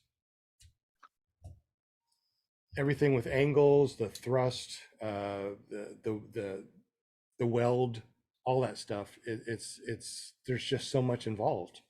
And when you hear about getting um, uh, a frame from one of these manufacturers and they are charging $2,000 or $3,000 for a frame, you're like, there's not enough material in it to be $2,000 or $3,000 for a frame. It's not, you're not paying that $2,000 or $3,000 for that material. You're all the um the the time that went into the prototypes and building it, and the math that goes into it, and making sure that you have the right parts and it does connect correctly and it doesn't shear off. Uh, there's a lot that goes into it. But on that same note, you can fly a bed, as we saw on the internet, somebody flying a bed and a rocking chair. Have you seen those, Will? Wait a minute. Wasn't that a children's movie? No, no. Bed knobs and broomsticks. There's a guy. All right, if you're in the super chat, you probably already know. Uh, there is a guy that is some other place that wasn't America that made a bed and a rocking chair and all sorts of other things, and he would go off the hill and fly. Yeah, he doesn't have a motor on his back on that Right. thing. It's free flight type of thing. But he flew a rocking chair. He flew a bed that had a nightstand. He even put his thing on it. I mean, did you see these videos? Do you know what I'm talking about? I haven't seen it. Yeah, they're great. Super chat. Do you know what? Do you have a link for it? If you do, put in the super chat so we can play it. Paraglider bed. Let's see what pops up. While you're doing that, Stephen Good. Gepetto said you can build a paramotor from the blueprints of popular mechanics. I remember that video. That was a while back. And then the other one that I saw was the guy on the couch. I found it. Same guy, I think. Yeah, he's pretty cool. So here he is. He's on a bed. He's got nightstand. He's got Yep, lamps. I remember this. So there he goes. He's Yeah. being launched over here. Apparently, this mountain right here has very laminar winds. This is a great place. So he's a very skilled pilot. But look, he's flying a bed. He's got nightstands, a little lamp. He's got a picture thing over there. He's got a little clock. And look, he's putting that thing over his face. Look at that. Oh, heck The no. nap. Heck no. So when it comes to flying, obviously you don't need a lot of technology. Bed. He also does like a rocking chair. And he has a table, and two people are sitting there playing chess or something. But he's not even strapped in, is he? No. Who needs to be strapped in when you're in a bed? Yeah, Oh he's my got God. toggles, right? Yeah, he's got toggles, so he can. Okay. Yeah. So Oh, was that heck like the no. craziest thing that you've ever seen? So yeah, you don't need a lot of technology to build anything like this. But on the same note, if you got power behind you, you got to be careful because you got a thrust line and you have riser twists, all these weird things like that. But this guy's flying a freaking bed. I wonder how that thing lands. I don't know. Did you see how close that helicopter was to him? I think it's a drone that's taking the video. Oh, is that what it was? Yeah. So here he is coming in, Ugh. and he's going to Oh my land on gosh. the beach. Oh, there he goes. And it doesn't even land on the leading edge. How about that? Guy knows what he's talking about. Dang, man. So he also does one that he is playing chess. So I got to say something real quick. I'm Yeah. going to say a Shane joke. So if he lands in the water, does that mean he has a water bed? Oh, yeah, Linda, That's pretty good. That's good. Yeah, not That's bad. a shout out to Shaney. There we I go. I had to, Oh, say I'm looking for paramotor. It's I thought you were gonna say, does that mean he wet his bed? Oh no, that's pretty funny too. So we got people that are playing chess when they're skydiving. I flew a powered paraglider and played chess. Skydiving without a parachute. Where's that one? Oh, there it is. Okay. Skydiving without a parachute. I saw that one too. My God, can you imagine jumping off an airplane without a parachute and then trying to... So here this guy is again. Oh And yeah, I the asked- guy with the couch. Right. So he's got the That's what I chair was talking about. and he's got a TV. Mhm. So he's got a TV also. Yeah. And like I said, sorry, my internet is horrible over here. So there, look, he's got a flat screen TV. It's on wheels. And now he's going to fly. Right. I mean, so you can pretty much fly anything that you want to. If it's not, all right. So once again, if it's not powered, it has to be under how many pounds if it's not I'd be powered? screaming. Oh my God.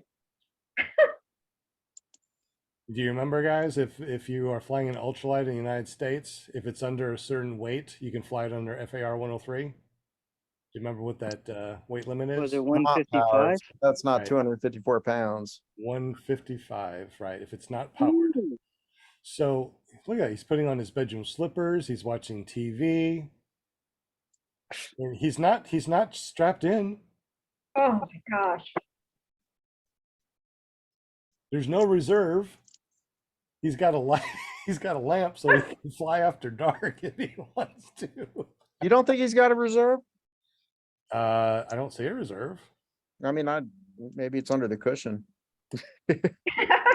He's not attached to anything. If he does throw a reserve, Airplane. Well, he's that's falling. true. Yeah, he's not strapped in. Right. So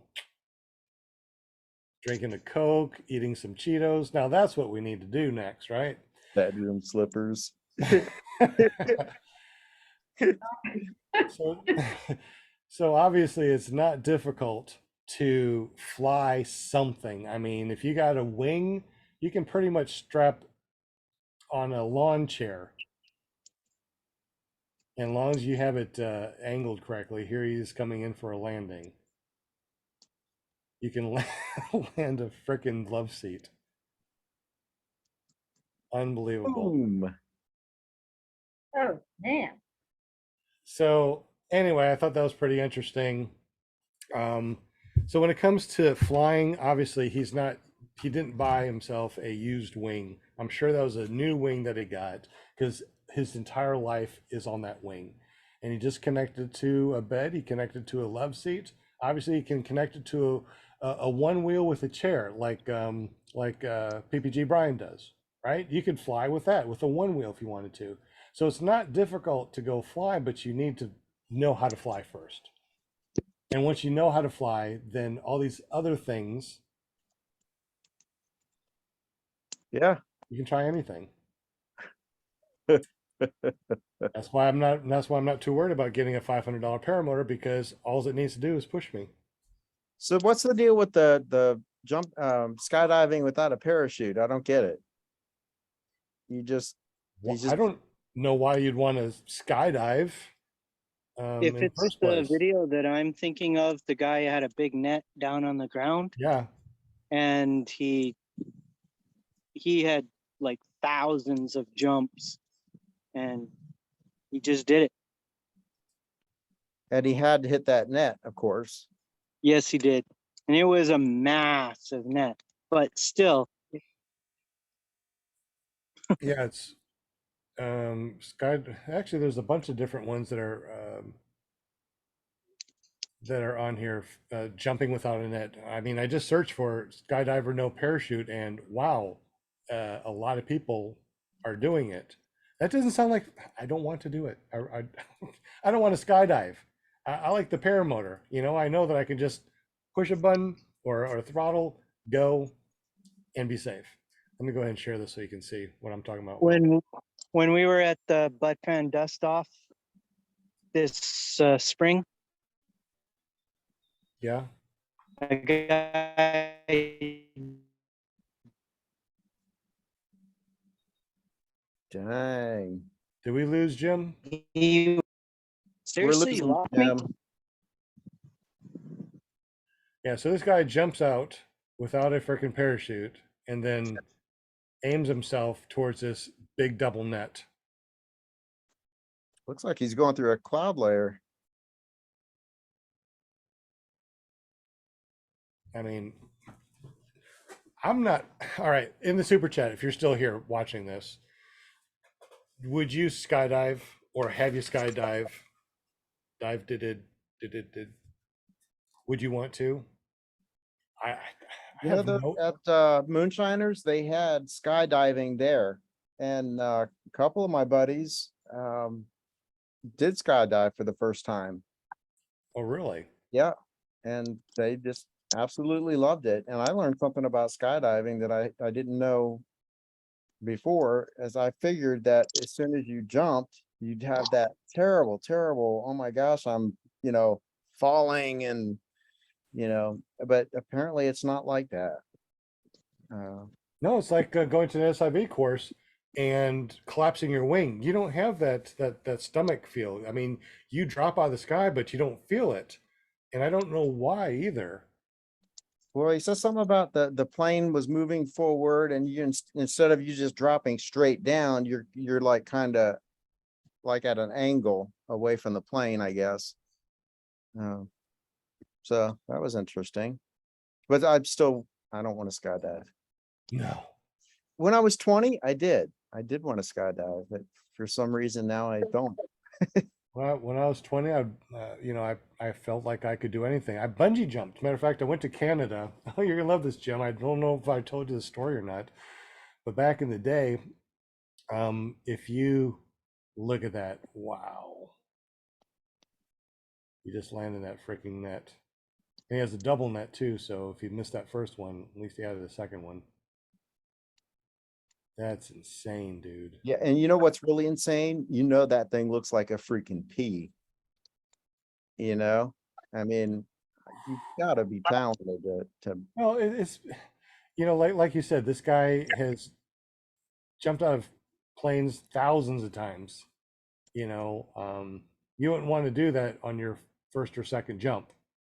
Just like when you first learn how to fly a paramotor, you're not going to do acro, you're not going to do a wing over, or a infinity. You have to work up to it, and this guy really worked up to jumping without a freaking parachute. That's insane. Wow. Oh my Tony gosh, is it Khan really has almost 9 o'clock? Skydivers rock. Unbelievable. So, would you guys want to skydive? Let me look in the chat to see if anybody said anything. Sean, were you? Oops. Let's see. Dang, I got lots of ideas. That's hilarious. Will your recliner is next. Yeah, we got to do that recliner thing. Sean, were you in the Marines and you never jumped? I was in the Marines. We jumped once and it was a low jump and we went down quick. That's all we did. And that was in 88. And I was a kid, so I didn't care. It was fun. I didn't break anything, but wouldn't want to do it again. That's probably why I didn't want to do it, because we went down so quick. With those chutes in the service, they're designed to get down quick. They're not designed to float around. So I don't know. Maybe skydiving might be something. Did you guys see Tony Bella's his latest video when he went skydiving? I have not.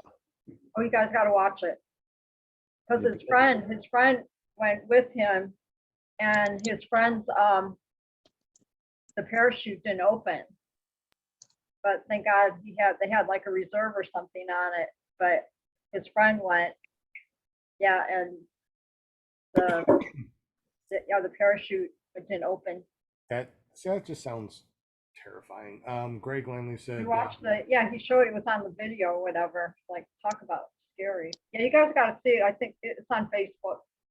Anthony had it on Facebook. you'll have to find that link and send it to our guest chat. Greg Lanley in the If anybody super saw chat it. said, now that have a paramotor, I don't feel the need to skydive. I'm not opposed to a free offer, but I'll save my money in paramotor. And see, that's exactly the way I feel right now. I used to have boats. I used to have 4-wheelers, 3-wheelers. I used to, do all that fun stuff, right? I never really satisfied my itch, right? But once I learned this paramotor, this is all I want to do. I don't want a boat anymore. I don't want to a motorcycle. I don't need a 4-wheeler. I just want to fly, because I can do everything on my paramotor that I can do in everything else. I can skim the water, right? So there's my boat, right? I can foot drag. So there's my 4-wheeler. I can foot drag to a canyon and jump it like Evil Knievel, right? And I don't have to worry about falling or whatever. So I mean, everything that I want to do, everything I love to do, I can do in a paramotor. Did he ever do that successfully? Evil Knievel? Yeah. Jump You mean jump over the Grand Canyon? He Yeah, jumped. I remember the attempt or attempts, but did he ever actually do it? I think he jumped it so he could, crash his motorcycle down there and went down on a parachute. Yeah. I think that was his gig. Yeah, because you're not allowed to fly over that, are you? Well, it was back in the day. I mean, it's Way probably back. Oh yeah, I guess back then he probably could have. Yeah, Paraninja says it same Sean. It is turned the volume down on everything else, which now seems a bit boring. Yeah, everything seems a bit boring or too much of a risk. Like, oh, did I tell you? I never finished my story. So back when I was young and I went to Canada, and they told me what is all about with my loonies and toonies. If you know anything about Canada, you probably are laughing your ass off right now. I went to Canada, and one of the things they said, I wanted to bungee jump because I was a kid, and you could bungee jump, but it cost like a couple $100. I'm like, I don't want to pay it. Then they said, don't worry, you can bungee jump nude for free. What?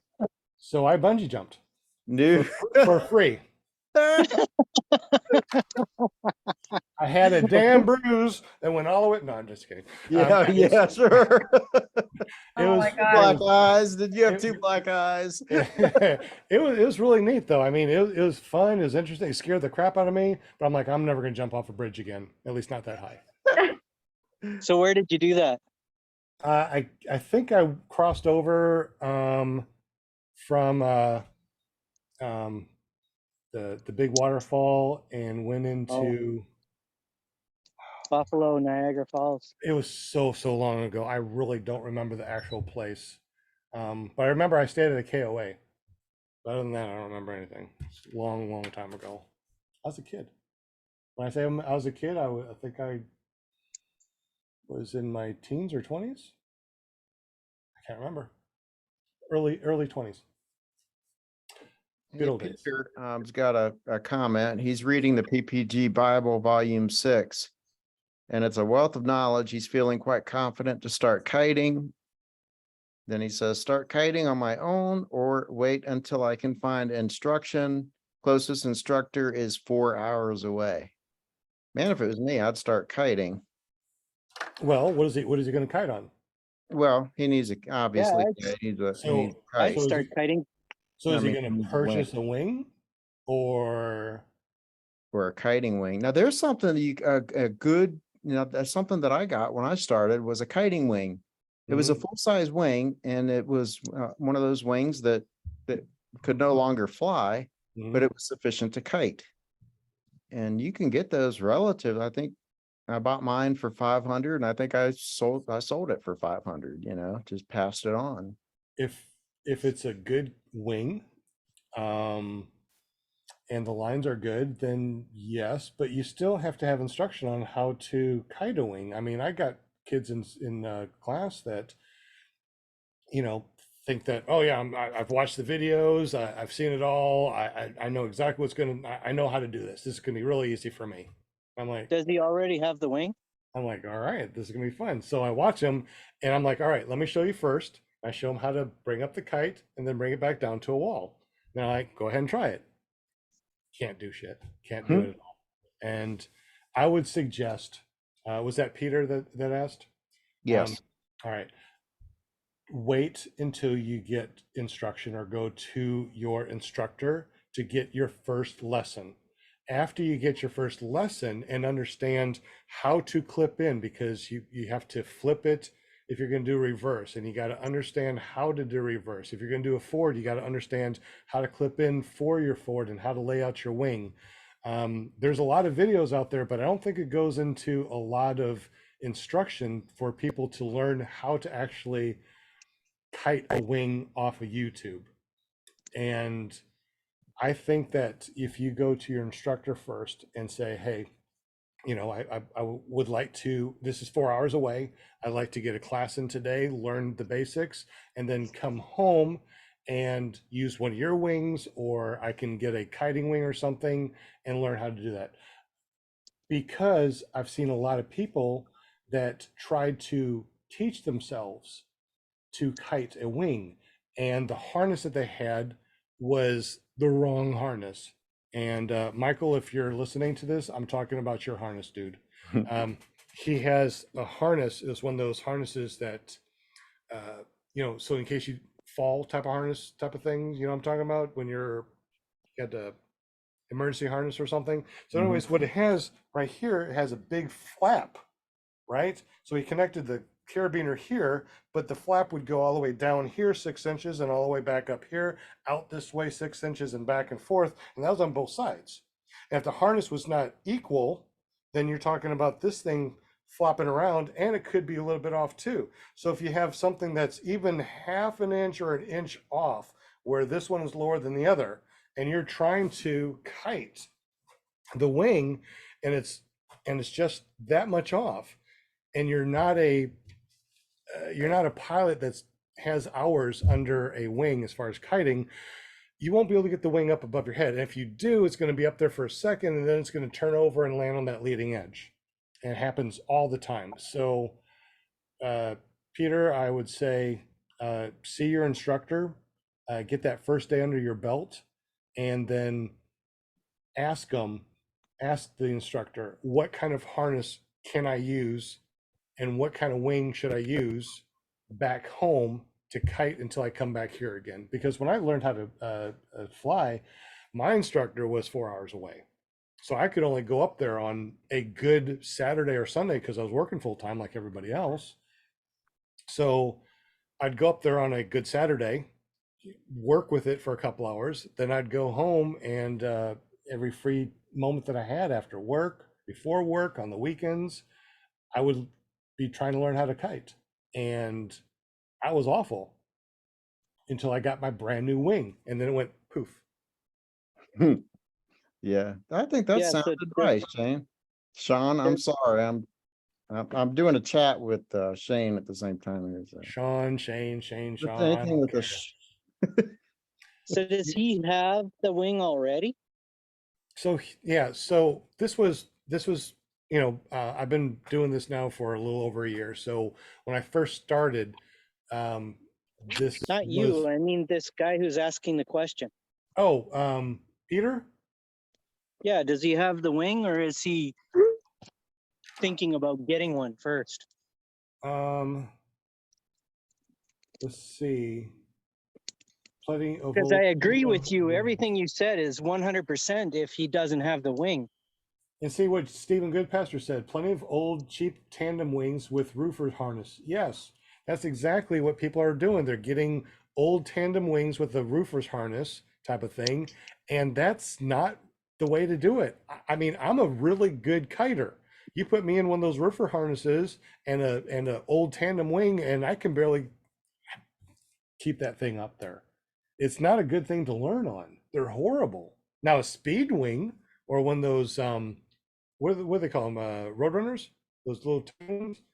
Those might be good because they're designed to ground handle. I mean, they're designed for ground handling.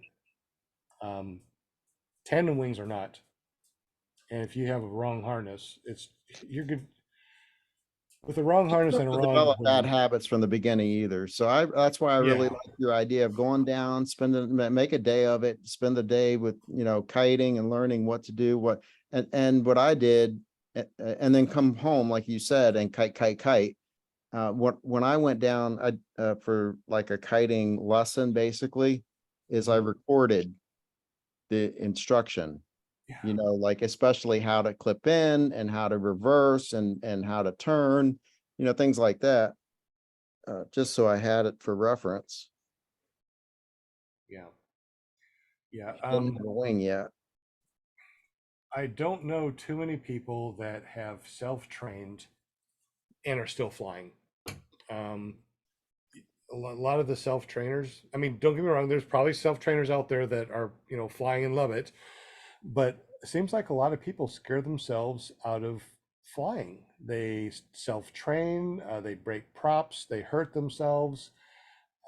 The wing is, ancient. It's 10 years old, and the paramotor is underpowered or too much power, whatever it is, and they don't feel safe with it. So going to a school and having an instructor might help you stay in the sport a lot longer because you feel safer. Yeah, I mean, you don't know what you don't know, and you don't know if you're doing something right or wrong, really. You might think you're doing it right, and it turns out no. Let me So let me see if I can find one of my old kiting videos when I first started, when I was first learning how to kite, and I was able to get one of the old wings and harness. Let me see if I can find that real quick. Let me search my stuff. What am I searching for? Kiting paramotor kiting. I can't remember what I called it because it's been 3 years. I did get some value out of doing my kiting session by myself for the first time. It showed me all the stupidity of trying to do it without training. I mean, there was so many things I did wrong. Like you said, it's a waste of time. It is a It's waste just, of time. it's crazy. You think that you're doing something good, but you're not. You're hurting yourself. It's you're gonna get yourself. You're gonna scare yourself out of the sport. Yeah, Okay. no, I would never have tried to get in the air, but I mean, just kiting the wing, that was it was virtually a waste of time, except for it showed me that there's no way I could do it without training. Yeah. Mind you, I was never going to do it without training. But Well, I think that, I mean, if you got a bunch of flying buddies and you've been around wings and stuff like that your whole life, then maybe self-training would be okay to do. Well, But okay, that I don't consider that self-training though, really. I mean, when I first started flying, I mean, my instruction was not, let's just say it wasn't very good. And where I learned most of my flying skills from was my local group of guys. And so that in itself's not self-training. You're actually getting instruction from other guys who've been doing it for a while and know what they're doing. yeah, so we got a McGee Center over here. It's a community center where they had a really nice lawn. Not now because they, see, I can look and see what I did wrong on that one. I mean, I can look. I'm like, okay, so I turned around and I pulled brake. See, I pulled brake. So I can look and see now. But when I was doing the video, and trying to kite, I thought I was doing everything right. Yeah. So Yep. it is fun to look back at the old videos and go, oh my God, Sean, what were you thinking? This is horrible. How long ago was that? That was back, when I first started to kite in, I don't remember, but yeah, it's funny. It's fun to watch the old videos, and I'm like, this is ridiculous. All right, let me show you this one. You're gonna love this one because this is when I first started. This is ridiculous. You're gonna look at it and go, okay, I even know what the hell you did wrong. So really neat to be able to borrow from my instructor an actual kiting harness and a wing. Obviously, the wing you probably wouldn't want to ever fly. It smelled horrible, like it's been in water. So let me see if I can play this at all.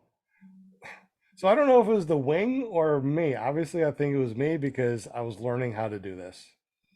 And I even showed my students, it's like, don't get frustrated. Look at me when I first started. I was pure shit myself. It was awful. So I'm watching this, I'm like, oh my God, I must have lost like 50 pounds dragging it back, opening it up, dragging it back, trying to do it, going forward. Why is it not going up? Look at that. It's like, what am I doing wrong? So unfortunately, this is what your kiting experience is going to be, trying to learn it on your own. Number one, I didn't realize about all the rotor because there's a bunch of trees all around it. So there's rotor that I was unaware of. And all these things that I didn't know that I didn't know. And it's hilarious watching it. But I bet you anything I could take this wing right now and kite it without any problem. Send it. I was fortunate. I had my wife who had never kited a kite like this, and she kept telling me what I was doing wrong. So She gave me a lot of good direction, and then none of it ever worked though. Poor Sean. Oh my goodness. Wasn't it? Kind of warm, but yeah. So all I'm saying is, when it comes to, and this was actually having an instructor that told me, you know, what to do and how to do it, and then sent me back home with a wing and a kiting harness to go ahead and do it, right? And here I am trying to do it, and it looked horrible. It was ridiculous. But yeah, what kind of license? Yeah, I remember the first time I went to my school for instruction, and the wing popped up and it stayed up. I was like, what the heck? What am I doing differently? I had no idea. Now I do. Peter Stone in the super chat said, "No wing yet. I have access and a chance to purchase an inexpensive wing. It's an old Ozone Class B wing, still crispy. I don't know what crispy means. I guess it just doesn't mean it's like a Afghan yet. But old and hasn't been checked in some years. Not planning to fly it, only kite." All right, you saw that video that I just posted, right? That was an old video or an old wing that was still crispy. It was a Class B wing, and that's what was going on with me. I don't think that you want to buy any equipment that you're just going to use temporarily to learn how to kite.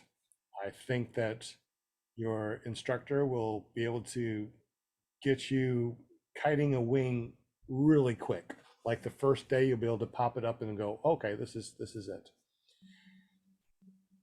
I don't think that it'd be wise to get an older wing to learn how to kite. What do you guys think? I kited mostly with the wing that I was gonna fly. Yeah. Yeah, so did I. I kited with my wing that I was going to fly. I bought that before I started training, and it was a 2017, and it's a good wing. Still is. I still use it, and I love it.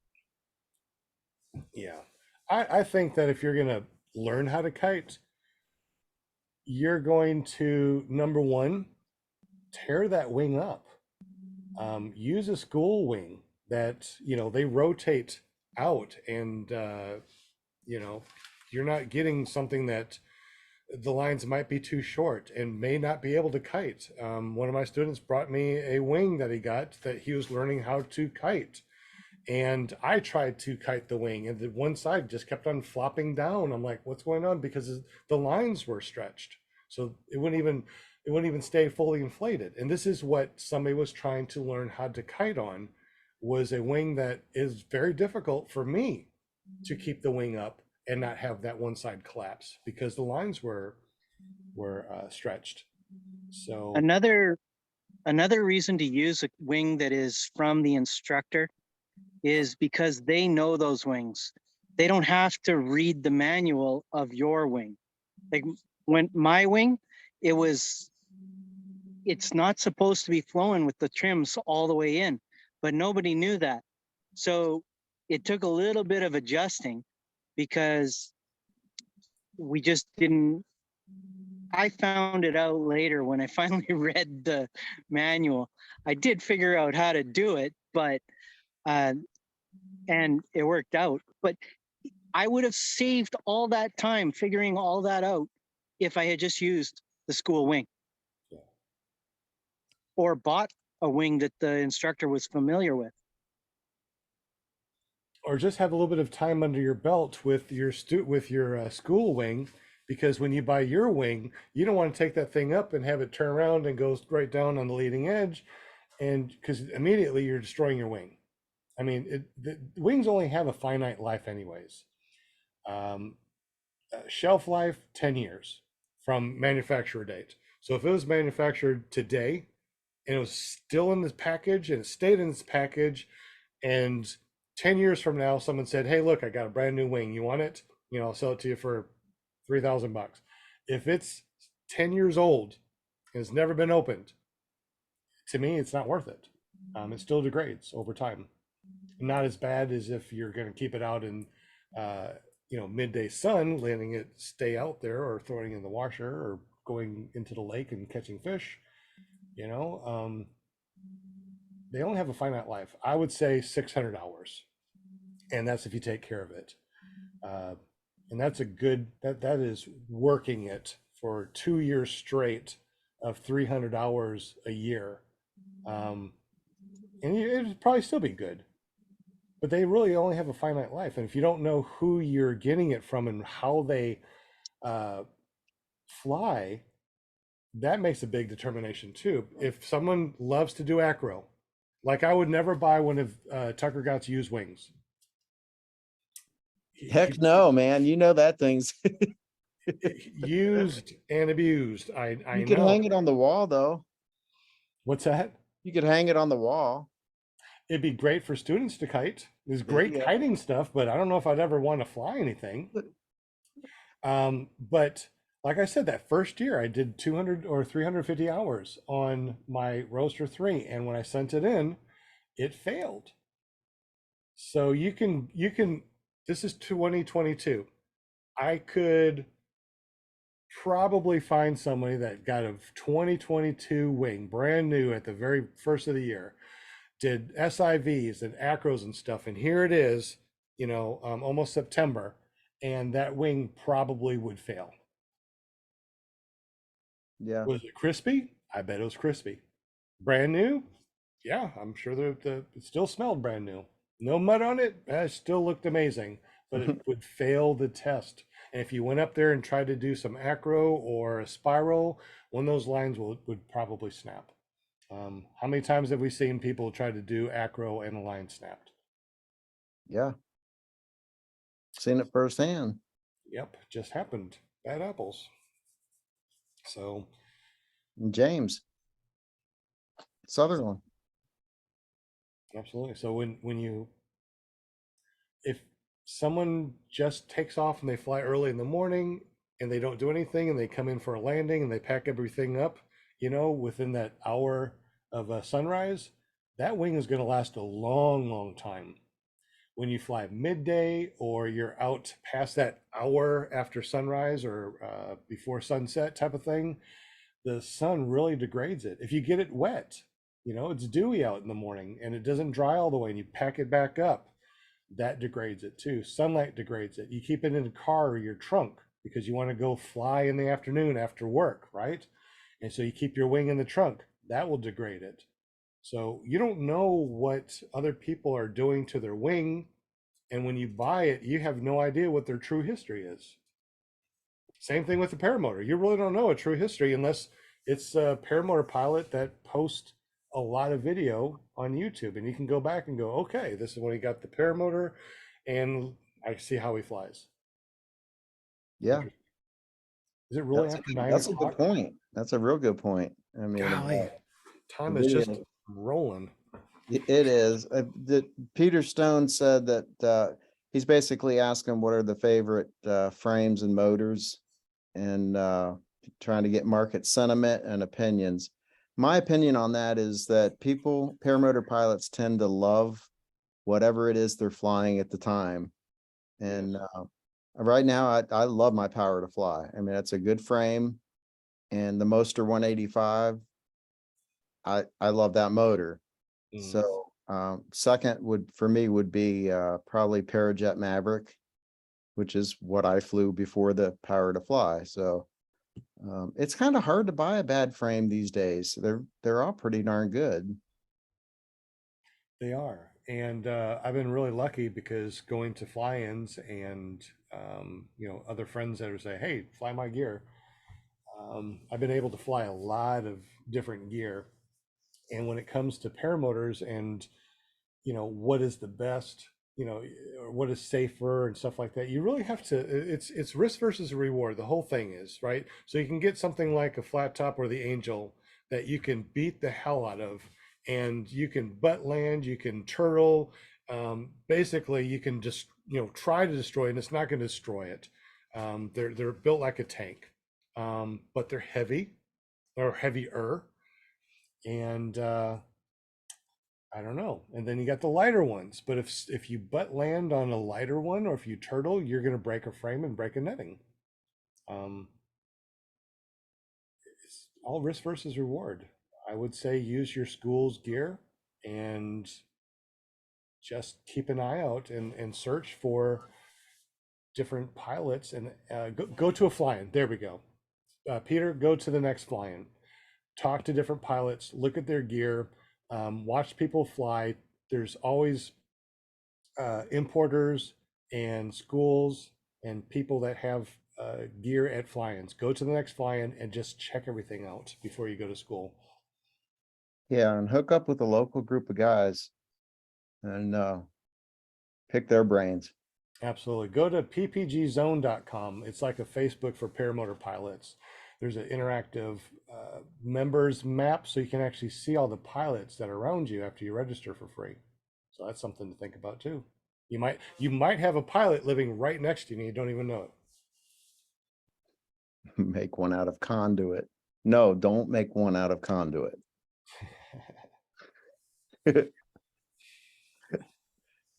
Oh well. Well, this was a lot longer than I was expecting. I was expecting to just do a quick 1 hour podcast and get to bed early because tomorrow is another early day. But I just never can seem to just make it 1 hour on these podcasts because I like to talk so much. Damn it! I love it. And tell stories, talk about paramotors and all that fun stuff.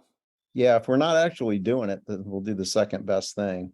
We'll talk about doing it. Tony Marzano said, and when you reach the Holy Grail, Dell will be blessed and you won't die. Oh my goodness. You guys are funny. Well, it is 9:15, and we've been doing this a lot longer than I was expecting. I hope that you're able to get some pretty good takeaways on this podcast today. I think the biggest one is see an instructor. Use their gear. If you don't know better, if you don't know what you don't know, go see an instructor. Talk to him. You don't have to pay any money. I'm sure that he would love to have you come to one of his free classes. I always have free classes on Saturday mornings. For everybody that doesn't know if this is what they want to do, it's come on over, see what it's all about. Talk to the other students. Look at our gear. We always bring the gear out, wings and paramotors so people can see. I would say go check things out. If you are bound and determined to buy equipment before you have training or self-train, I would say get up with a pilot in your area and talk with them and say, hey, I'm thinking about doing this, but I want to self-train. Would you take me under your wing? Right? I mean,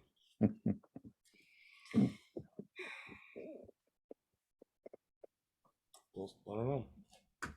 If you need a used wing, I would say talk to your instructor, talk to Cloud9 or one of the places that looks at wings once a year. Yeah, they specialize in it. Right, they specialize in it. People, maybe they don't want their wing back because they don't want to spend the money to get it fixed. They'd rather just go buy another one. So they're just like, keep it. Then they'll fix it, they'll repair it, and then they'll sell it to someone really, really cheap. Yep. I think we did good today. A lot longer than I was expecting, but I always enjoy talking with everybody. So looks like we're down to 13 people watching here, but we get about 500 to 1,000 people that listen to our show on paratalk.org, or if you're searching for PPG Grandpa's Paramotor Podcasting, you can find it on your favorite podcasting app. We're also on Amazon, we're on Audible, all the major players. You search for PPG Grandpa's Paramotor Podcast, you'll find us, and we get a lot of people that listen to us after the fact. Not so much on the show, because people are still flying, but here we are. Anyway, so let's go ahead and close this all on out. For you out there that don't know the people on the panel, let's go ahead and chat with the people on the panel for a wee bit. Let's talk with Will Fly for a little bit. Will Fly, you've been flying for a while, and you start off with an Adam 80. Now you have a Mostra 185. You got a YouTube channel. you really have done a lot in these last, what, 3 years? Yeah, 3 years and going on 400 hours. And I'm just as excited about this sport as I was when I first started. And so that's a good and bad thing. It's bad because that's all I can seem to think about. It's good because, it's just a fun sport and love the people and the camaraderie and all that. Hey, we got a really decent show coming on tomorrow night, Sean. Yeah. You can go to ppgshane.com. It's called Tuesday Night Hangouts. It's going to be Dave and Amy Purden Oh, going cool. to come on the show and talk about their awesome flying they got coming up. So if you're interested in Purdens, you're going to be attending, or you just want to know what a fly-in's all about and the intricacies of it, tune in 8 p.m. tomorrow. Cool. And you can check out my channel too. And you can find me on YouTube, Will Fly, or online at willflyppg.com. Love it. And also on Wednesdays, you got an all-girl podcast from Flying Flamingo Jade. You can find her at paramotorgirl.com. So if you go there, make sure you hit that subscribe and that bell notification. And then on Thursday, something's going on. What's going on Thursday, Miss Paramom USA? Thursday night is paraglidingtalk.com night with my son, Robert Michael. He's your awesomest host. And every week we have Sean that does the spinny winny wheel. So you always have a chance to win a prize. And I did my first tandem May 28th, and it's something experience I'll never forget with Northern Lights paramoting and paramotors, and it was a really cool experience. I the whole day was just to have two instructors help me, and they were so patient. It was so fun. Jade Lear and Eric Lear. Eric Lear was an awesome pilot. I'm going to give a shout out to him. And Jade, she helped me get up in the air. And I had the nervous Nellies at first, but once I got up there, it was all good. That was it. I'm hooked now. That's another thing too. If you go to a fly-in and you've never flown before, you're not a pilot, you might be able to get a tandem like Linda did. Yep. It was so fun. I'm so glad I did it. And it only made sense to do it, right? Because how many years I've been hanging with you guys, listening to everybody, watching everybody fly. And like I said, the day that I went to the fly-in, it wasn't like I just got up and said, I'm gonna jump on the trike tank, I'm gonna go on a tandem. It was really something that you had to psych yourself up for, and before I knew it, I was sitting in that seat and off I went. And yeah, and if I came down crying, it was because it was happy tears. It was happy tears. I was just so overwhelmed and just so super excited, so proud of myself that I did it. And it'll always stay with me. So when you can remember what day it was, you said May 28th. That's like a day that's stuck in your head. That's pretty cool when you can say the date, because I had no idea when I first realized or wanted. Yeah, I love watching and keep watching the video, me going up in the air, and I'm just like, sometimes I'm just like, wow, that's me. I did that. So yeah, it was super fun. And I do it again in the heartbeat. So we'll see, when another opportunity comes, I'll be there. I'll get back up in the air. We'll keep you under our wing. There you go. For sure.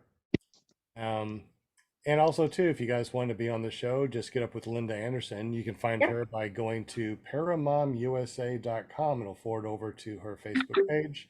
Just PM her and say, hey, I want to be on the show. Yeah. I always forget to say that.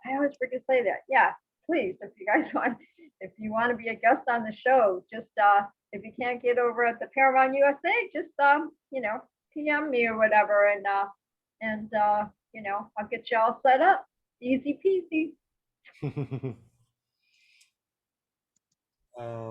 What is that? Stephen Goodpasser said Tucker Gott has a secret altar to Sean and said Kylo gets his ideas for good content from Sean. Aw. If you're talking about me, Sean, then yay. If you're talking about the other Sean, then whatever. Read a little further. Read a little further. You handle like a boss. I think you're right. What time zone are you in? Stephen Goodpasture, Super Dell is jealous of Sean. I didn't see that then. Oh, it's Apollo. Okay, super. It's jealous of Sean.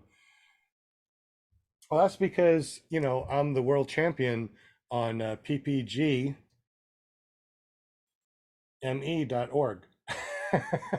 I can make a website. I can make up a website like he can and be the. And you're the #1 podcast for paramotors on Mondays at 8 p.m. Eastern. Yep. There you go. You're right. I am the #1 podcast on Monday nights. Numero uno. Oh my goodness, that's awesome. Yeah. And we can't forget Jim from Canada A. He helps us out with all of our decals. So tell us a little bit about your decals. Yeah, I can help you out with decals or calendars or checks or whatever you need. Except for money, I can't print money. That's not allowed. But he can print checks instead, right? but- You just said you can print checks? Send me Yeah. $1 million check. All right, great. I won't fill it in for you. Oh, okay. Oh, by the way, Jim, I got that package that you sent me with the other stickers. Oh, beautiful. Thank you very much. Oh, I'll be good. sending those You're out welcome. to people. Beautiful. So yeah, if you want any printing or you want something custom, just give me a call or check out my website, carepp.com. And that'll take you to all my social media and everything. Oh, that reminds me. On the okay, so I went to your new page, right? And when I went Yeah. there, something popped up and would not go away, and I couldn't look at your page anymore. Was that the MailChimp thing? Yeah, I think that's what it was. It popped up. I couldn't get away from it. I couldn't even do anything on your site from my phone. But I don't know if you could do the same thing, or if you could, or you could navigate through the computer. So I forgot to tell you that. So might want to. Yeah, there should be a little X in the. There should be a little X in the top corner where you can get rid of it if it's on your phone. I should just get rid of that. Yes, yeah. So when I go there, carepp.com. Matter of fact, everybody that's listening right now, just go to carepp.com, and as soon as I scroll up, that mail munch comes up, and now I can't get rid of it. It doesn't go anywhere. I can't hit the X. It's just there, and X doesn't work. So thank you for letting me know that. I'll get rid of it. okay. So if you guys are listening, I had that to happen this, to myself once. what? You went to your own page and you couldn't look at your page because of that thing?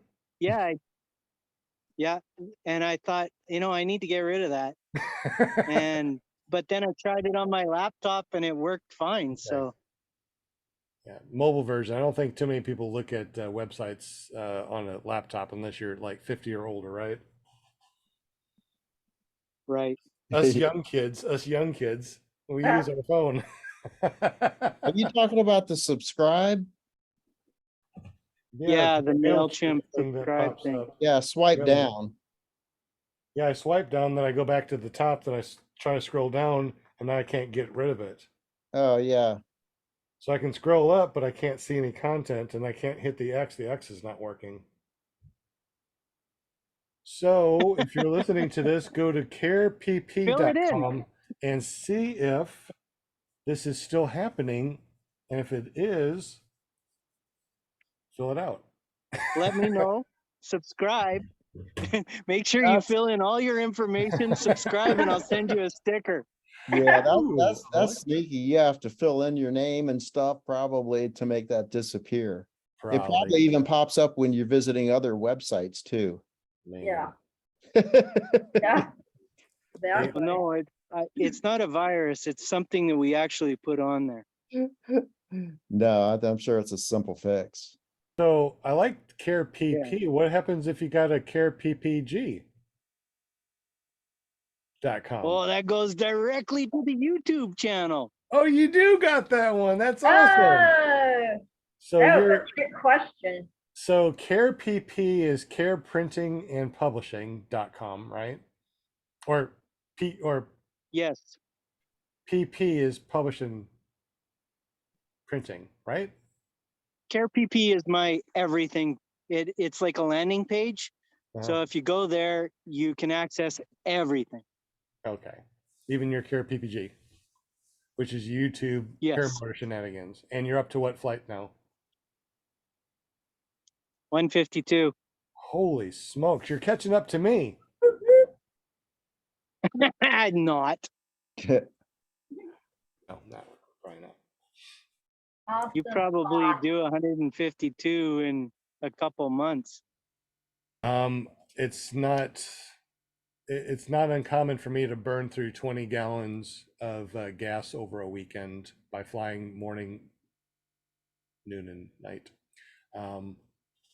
Yeah, I get a lot of flying. I just like to fly. I really like to fly. If I don't have students, I'm flying. If I have students, I'll show them how to fly. You know, I'll go fly real quick and come back in for a landing. I'll show them different things too when I'm flying, because it's just easier. It's neat to see somebody fly. So it's like I'll go up there and I'll come around. I'll do a spiral or big ears or something, a wing over, and they're like, "Oh, that's so cool." Then I come in for a swoop, and I gently come in and go, boop, just like a butterfly. And I'm like, "That's how you land like a butterfly. Sting like a bee.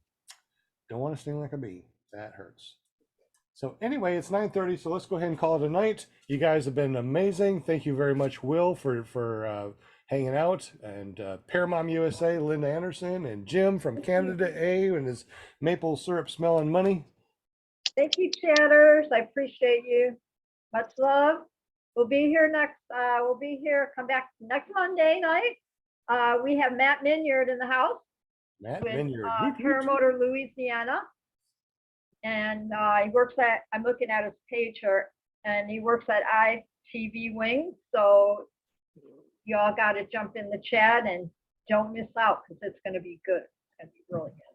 Yeah, definitely. Awesome. Yes. So. Matt Minyard, I heard, can fly a little bit. Yeah, just a little. Yeah, just a little. Only been flying for a week or two, but I've heard his name.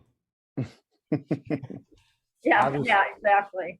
But obviously, for people that that don't know, Matt Minyard is a well-known name in the community, and he flies a lot, and he has lots of skill. Yeah, he's a super guy. I mean, he has frequented paragliding talk in the past, so I've actually known him for years already, because he followed Robert's show, and they're good friends, and I thought, yeah, it'd be really fun to get him on our show. So I just did my magic, and here you go. Did you call Matt a super guy? I don't know if you'd like that very much. Super guy. That's just it. It must be a Michigan thing. Yeah, super guy. I thought it was a Dell thing. All this super stuff, I know. Dell's a good pilot. I mean, he's a damn good pilot. I've seen him. I watch his videos when he's doing stuff. He's a damn good pilot. No doubt. No doubt, he's a damn good pilot. And I will leave it at that. Did you see that video of Jordan the other day? Jordan. He was Jordan Shanzi. He was kiting, and he was walking. He climbed a pole using his ankles. Oh yeah, I saw that. Man, that was crazy. Yeah, I'd love to try that. I would love Laminar Wind by the ocean also. I would be probably even a better pilot if I had Laminar Wind from the ocean but I don't. I'm inland in Arkansas with weird wind, and that's what I fly in, weird wind. which I think would probably make a better pilot. I think so too. Huh? I mean, I've heard a lot of people that would go down to training on the coast. You know, not just him, but anybody that trains on the coast. You got that really good laminar wind, and you know, people come go down there. They'll be able to pop up the wing. It's like, wow, this is great, it's so easy. And you know, they do their training and they go fly. Then they go back home, and they have no idea how to do a forward inflation because they have no wind there. You know, and then when they do have wind, it's not a nice laminar wind, it's crazy wind, and you know, they don't do a really good reverse and they have issues. I've heard that a lot. But anyway, like I said, I've had a great evening. You guys are awesome. Thank you so much for everything, and we'll see you tomorrow at PPG Shane's show with who and what are they doing? It's Amy and Dave Purden. Talking about Purden. If you want to go to Dave Purden's Flying, this is probably a podcast you want to listen to. Most certainly. Awesome. All right. Y'all be safe. Y'all have a good one. Sean Simons, PPG Grandpa, iFlyParamotors.com and PPGGrandpa.com. You can find me there. And we'll see you tomorrow on PPG Shane. Peace out. Good Good night. night. What a good show. I really enjoyed it.